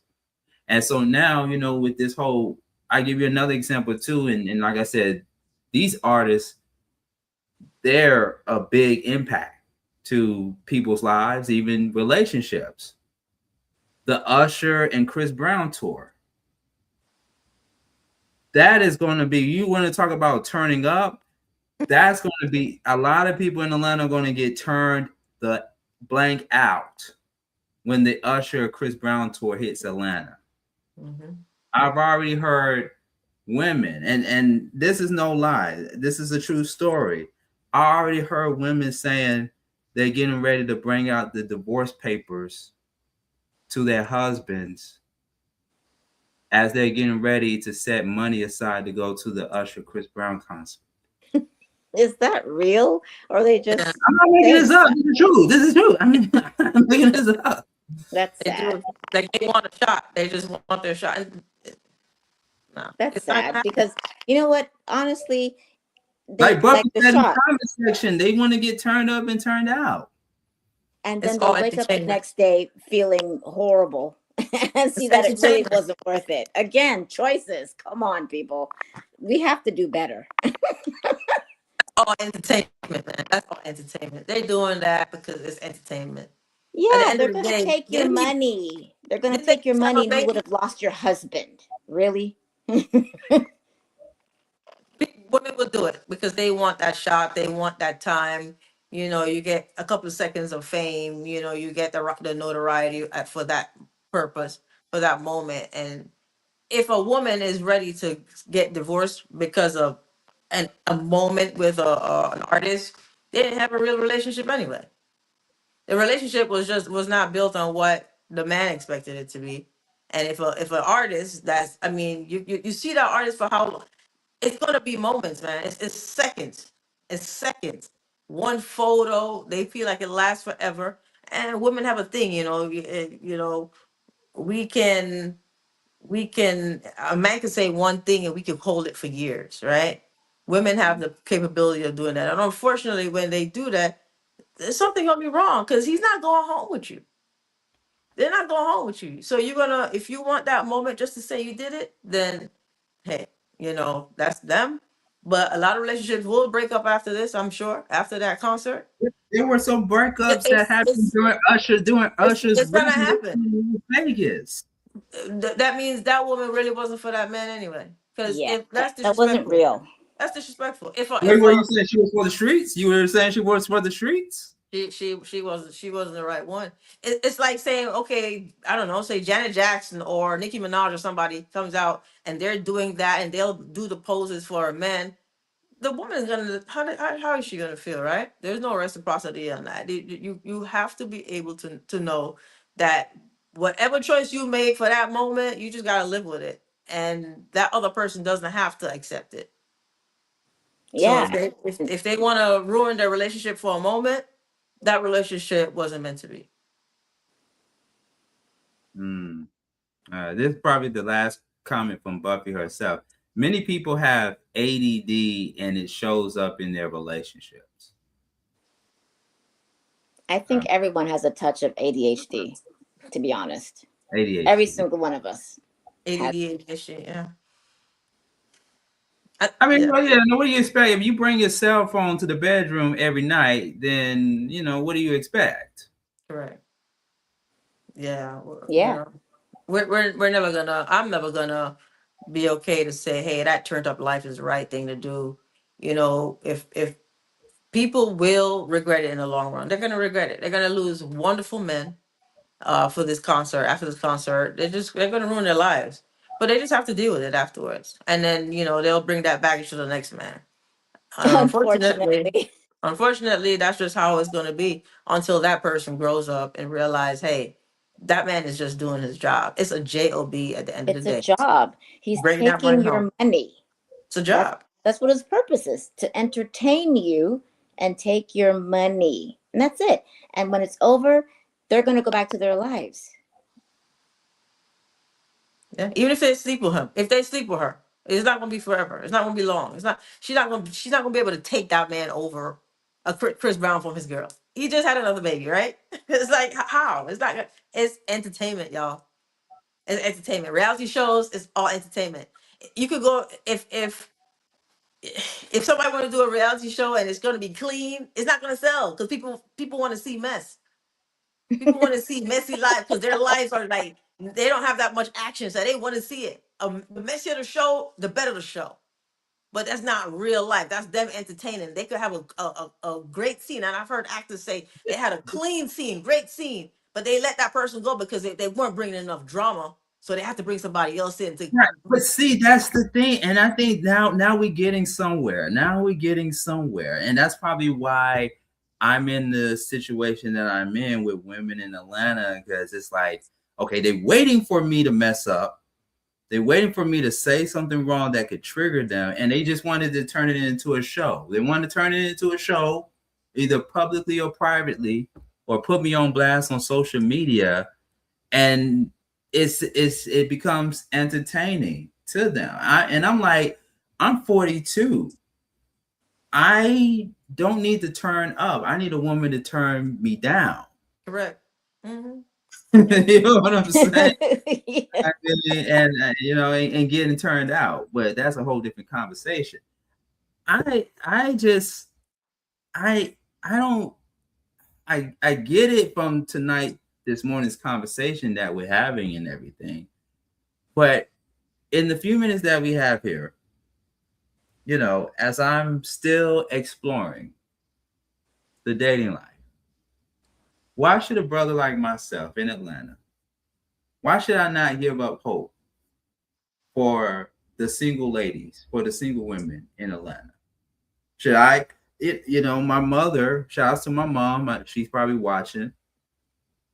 But prior to tonight's show, to this morning's show, my mom sent me a video link after she saw what I posted on Facebook. And she sent me a video link of Dr. Umar Johnson talking about how it's disrespectful for the black men to come at black women and this, that, and the other. But I'm like, huh? I mean, I'm just here. I'm just here to not only serve as a vessel, but I'm just here to build with somebody, to be able to compliment them and they compliment me and everything, you know, but I'm also looking elsewhere.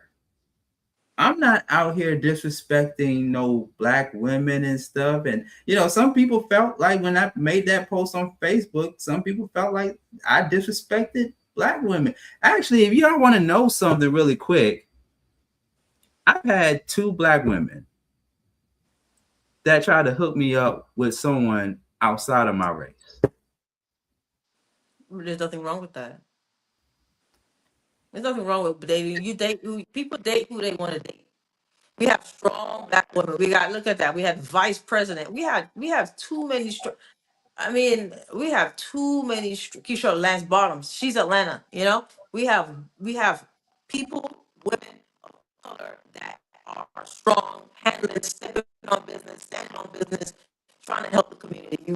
I don't want, and unfortunately, people take what they see from one sector and want to say it's the whole Atlanta. You have no, and that's not the right thing to do. I think that, you know, look at people from, this is like a melting pot like New York. You know, people are coming from everywhere. You can't just say it's Atlanta anymore. Now you got to differentiate and start looking at people as an individual. Yola, let's go over to you. Should we as brothers look somewhere else for compatibility for a long term, or should we continue to ride the wave in Atlanta, in the city? I think that both men and women should explore all opportunities. You know, I don't think there are so many people in the world. There's so many people in Atlanta, so many people outside of Atlanta, that I think you would be doing yourself a disservice by not exploring. You know, if you want to date outside of your race, then fine. It's not a bad thing. It's not something that you should be shunned from. But that doesn't mean that you should say, I don't want to date black women. I want to date out of my race, yes, and I still want to date black women. I don't think there should be a distinction. I think it should be, I want to date women.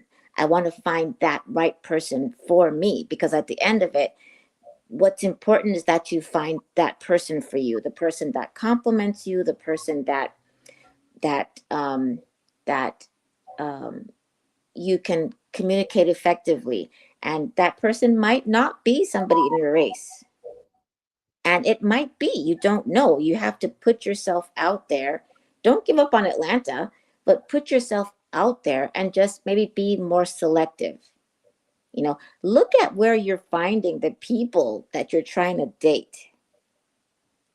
You know, look at the caliber of the person. That doesn't have to do anything with money. It could just be their emotional caliber, their background, where they're from, how they act. Is this person for you? And it might not be somebody that's in your race, and that's okay. I think that's okay, but that's just my opinion. But I don't want it to be like, oh, well, I'm going to date out my race and I'm not going to date my race anymore. No, something's wrong with that. It should be, I'm going to date everyone. Because it just might be that the person that is your person that was put on this earth for you, that you've actually found, might not be your race. It just might not be. That's a possibility. It doesn't make it wrong. Doesn't make you a bad person. You just don't want to exclude your own race because you might want to try something else. Ooh, you might have rubbed some feathers this morning by you saying that. I may have, but to be honest, I have dated my race and out of my race.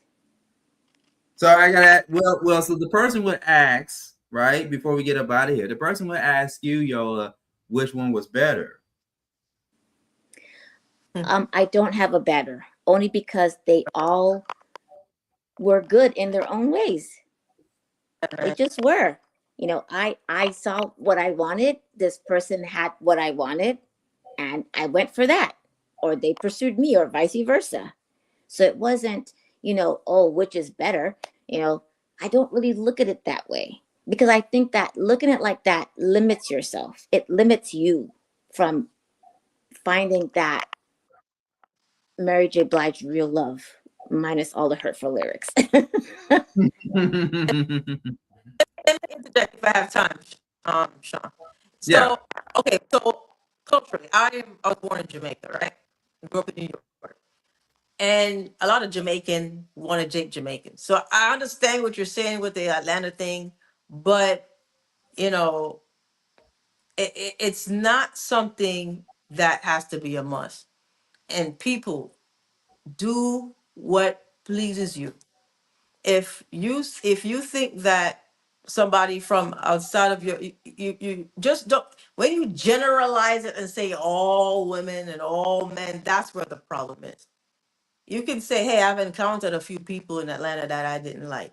I've encountered some relationship that I was like, man, this is crazy. But don't be so, don't say everybody. And that's where the problem always lies.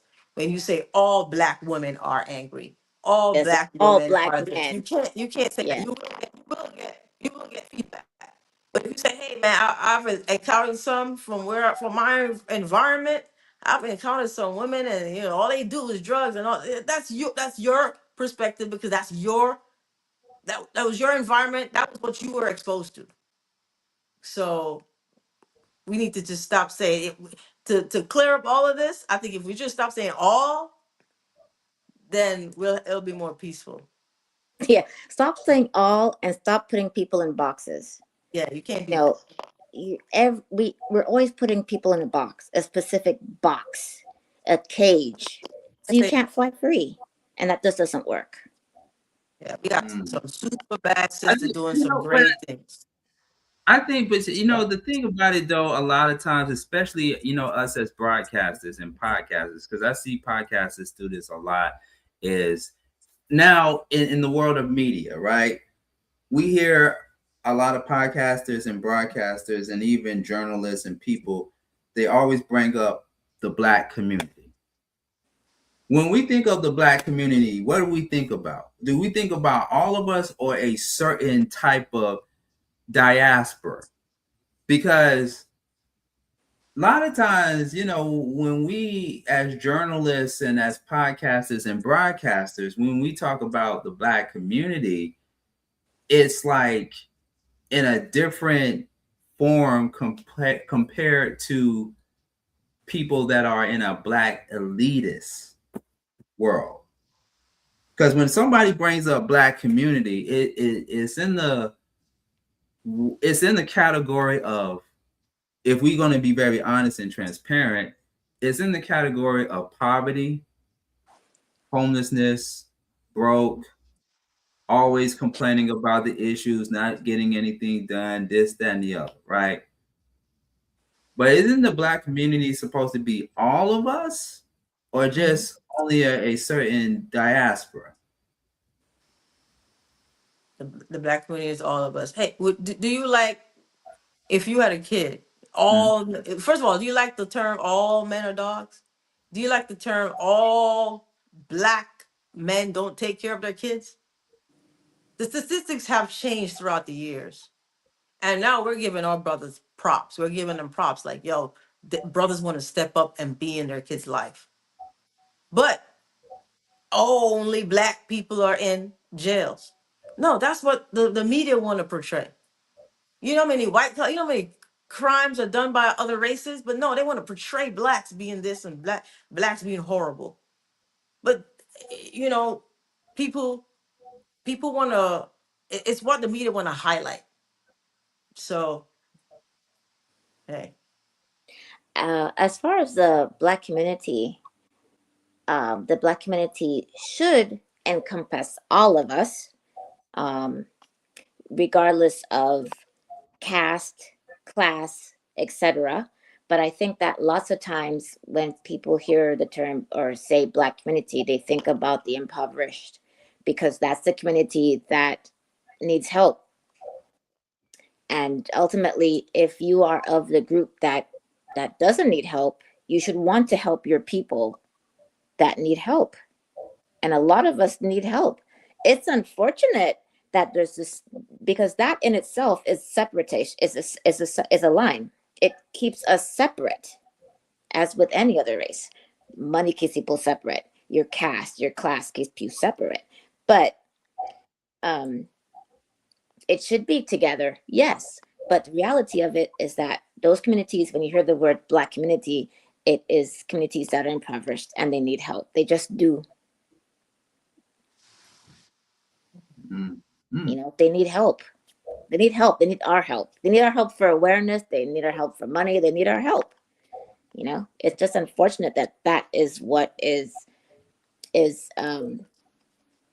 put out. It's not like the Black community as a whole. You hear people say Black community as a whole, but this Black community is the impoverished, and that's not, you know, that's not how it should be. Yeah. Well, you know what? The only help I need right now is finding me a woman that I can build with. that I can build with, that I could be compatible with, do some fun things, and yes, have some fun dates. Yeah. Communicate effectively with. Yeah. So, woman that wants the same thing that you do. Yeah, I have three things that I wrote them down. I have three things. I wrote them down. And I know what I want. I think as you get older, you know, as we put a bow on this conversation, because we're at the top of the hour here on the Beat Break Morning Show, WBX Atlanta. You know, you get older at a certain age, and you're like, okay, well, now I know what I want, right? Because I used to be that person back in the day, you know, on my player type of style and what have you. And yeah, I wasn't ready for a relationship. I wasn't ready for a serious relationship, even though I entered into one voluntarily plenty of times. My mind at 20, in my early 30s, I wasn't ready. I wasn't ready mentally. But when you go through the stuff, the ish, and everything, and you see how the dating pool is, especially in Atlanta, it is what it is. And let me also say this too, ladies and gentlemen, why I chose Atlanta to be the highlight of the topic, as it coincides with the ad that I posted on Facebook. I've had reached out and vice versa of a number of women in different states that wanted to get with me, that wanted to start a relationship with me, that wanted to be serious with me. But the only thing that stopped them from that was because of the long-term distance. The long distance. That was the only thing. But in Atlanta, in my close proximity of women, it's definitely not long distance, because everything is short distance. But it's always so many things, you know, which I won't spend too much time talking about in the time that we have. But it's like, again, going back to the unhealing, to being the unhealed part, to learning what exactly it is that you want, to getting caught up in the lifestyle in Atlanta and is this, that, and the other. All of those are key factors to what can prevent somebody from being in a healthy relationship with a person that's not even on all of that. So I don't know. I don't know, ladies. I mean, I'm still on my journey, and I appreciate you ladies for taking the time to come on my platform and allowing me to be vulnerable on this platform and what have you. But I don't want people to take this morning's conversation, or even the ad that I posted on Facebook out of context. It's really to spark a conversation, especially from an uncomfortable place, in order to get into some solutions. And we laid them out in the program this morning, tonight, from getting therapy, from knowing exactly what it is that you want, taking a step back and not rushing into a relationship too fast. I think we laid down some solutions. What do you all think? Y'all think we all gave some great solutions tonight? Yeah. Yes, I do. I think we gave some really good solutions, some things to really think about, and a good question for you to ask yourself. Yeah, and what about you? Come on, what do you think? Do you think we gave some good solutions? This is ironic because what you're looking for is what I'm looking for, right? And we're both in Atlanta and we've never met, right? So we can't, I can't judge all men and say, hey, all men in Atlanta are bad. See, I just met one. We're on the show, and you're a great guy. Fair point. There you are. There you go. That one. Yeah. I'm gonna snap that one. Well, all I can say is this, ladies. We still got Soul Days Live. If anybody is interested, we'll talk about that offline. But I appreciate the two of you for taking time to come on the Beat Break Morning Show. And as I mentioned, your show, the positive, what is it called again? The Positive Impact Show? Or? The Positive Forces Show. Positive Forces. I keep wanting to say Positive Impact, but I know you all make a positive impact on every episode that you all do. But the Positive Forces Show, talk to our viewers and listeners a little bit about the show, please. Go ahead, come on. All right, so the Positive Forces Show, we air on Saturdays and on Sundays on YouTube's radio and on regular global radio. We talk about the real life situations that just like what we talked about today, like the mundane things that people go through, the everyday struggles in a relationship. We try to bring awareness to it. We try to give situations. We try to bring light. We have a therapist that's on, Dewan Bland is our therapist, and we shed light on these things so that people can have a strategy by the end of the show so that they can move forward with their relationship and just to give them another option into what they are currently dealing with in their relationship. So that's the whole gist of the show. All right. Well, there you go. Make sure you all check out the Positive Forces Show. Check your local listings, but if you want to give them the website, if there is one, or if you want to tell people to Google it or go it, how do they go about doing that? You could go to YouTube, the Positive Forces Show, like and subscribe. And we're also on YouTubesradio.com. So you'd have to go on there as well and see it. But go ahead. We're live on Facebook as well. So you can always go to the Facebook page, Positive Forces Show, or Kimone Hall, KIMONEHALL. And then you can view our show there. All right. Well, there you go. Shout outs to Rhonda for checking in. She says, great show. Thank you so much for tuning in to the Beat Break Morning Show. We really appreciate it. This is a pop-up show, ladies and gentlemen. So, I had to get some things off my chest as well as Ramon and Yola. So I appreciate you ladies for coming on here. And how can people follow you on social media, starting with Kimone Hall? You can follow me on social media, KIMONEHALL on Facebook, and on Instagram, Kimone Hall Positive Forces Inc., which is a nonprofit organization. And our show stems from the nonprofit organization. There you go. Okay. All right. So make sure you follow her there. And also, Yola, how can people follow you? So you can follow me on Facebook. It's Yola Lewis, just Yola Lewis. And also I post the show live, our show every Saturday. I post it live on my page. You can also follow me on Instagram at yola.lewis.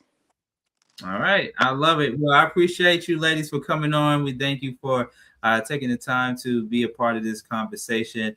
And hopefully, you know, not just only me, but people that watch the show definitely take something away from it and go out here and just create some positive memories and some positive things for other people. And, you know, try not to rush into things, especially if you're still dealing with unhealed trauma and everything. And by the way, too, I'm bringing back Therapy Ain't No Joke. I was supposed to bring it back over the weekend, but I got caught up in some business stuff or whatever. So great segue. Therapy Ain't No Joke. We got the Mental Space Network on YouTube, so you can check out our archives there. We're going to have some archive shows on the Honey app coming very soon.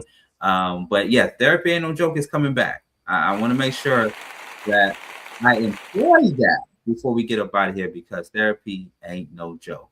For anybody that is listening and in need of someone to talk to, if you or someone is facing some type of mental health crisis, I also want to employ you and others to dial the 988 number. So make sure you dial the 988 number on your phone. So that way, if someone you know is facing a mental health crisis, you can contact them at the bottom of your screen there, 988, dial the crisis and suicide lifeline, 988. And we're going to be showing that on Therapy Ain't No Joke as well, too.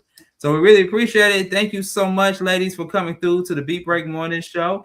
And thank you for having us. Thank you so much. It was great. I loved it. Thank you so much. Yeah, absolutely. And we're looking forward to bringing the positive forces over to their new home, to WBX 107.1 FM and Reach One Network in the weeks ahead. We really appreciate it. Thank you. Thank you. Bye, y'all. Have a good night, everybody. Bye. And have a good morning. And all right. Good morning. The Beat Break Morning Show. We got more on the way next. Keep it locked. Like the rush hour traffic in Atlanta, they are full. Here to go in the Dollar General and get what you want. Like DJ Rome said, shopping spree at Dollar Tree. Full of energy, of course. The Beat Break Morning Show. WBX Atlanta. Atlanta's mix of hip-hop, R&B, and poetry. WBX 107.1 FM. A Reach One communication station.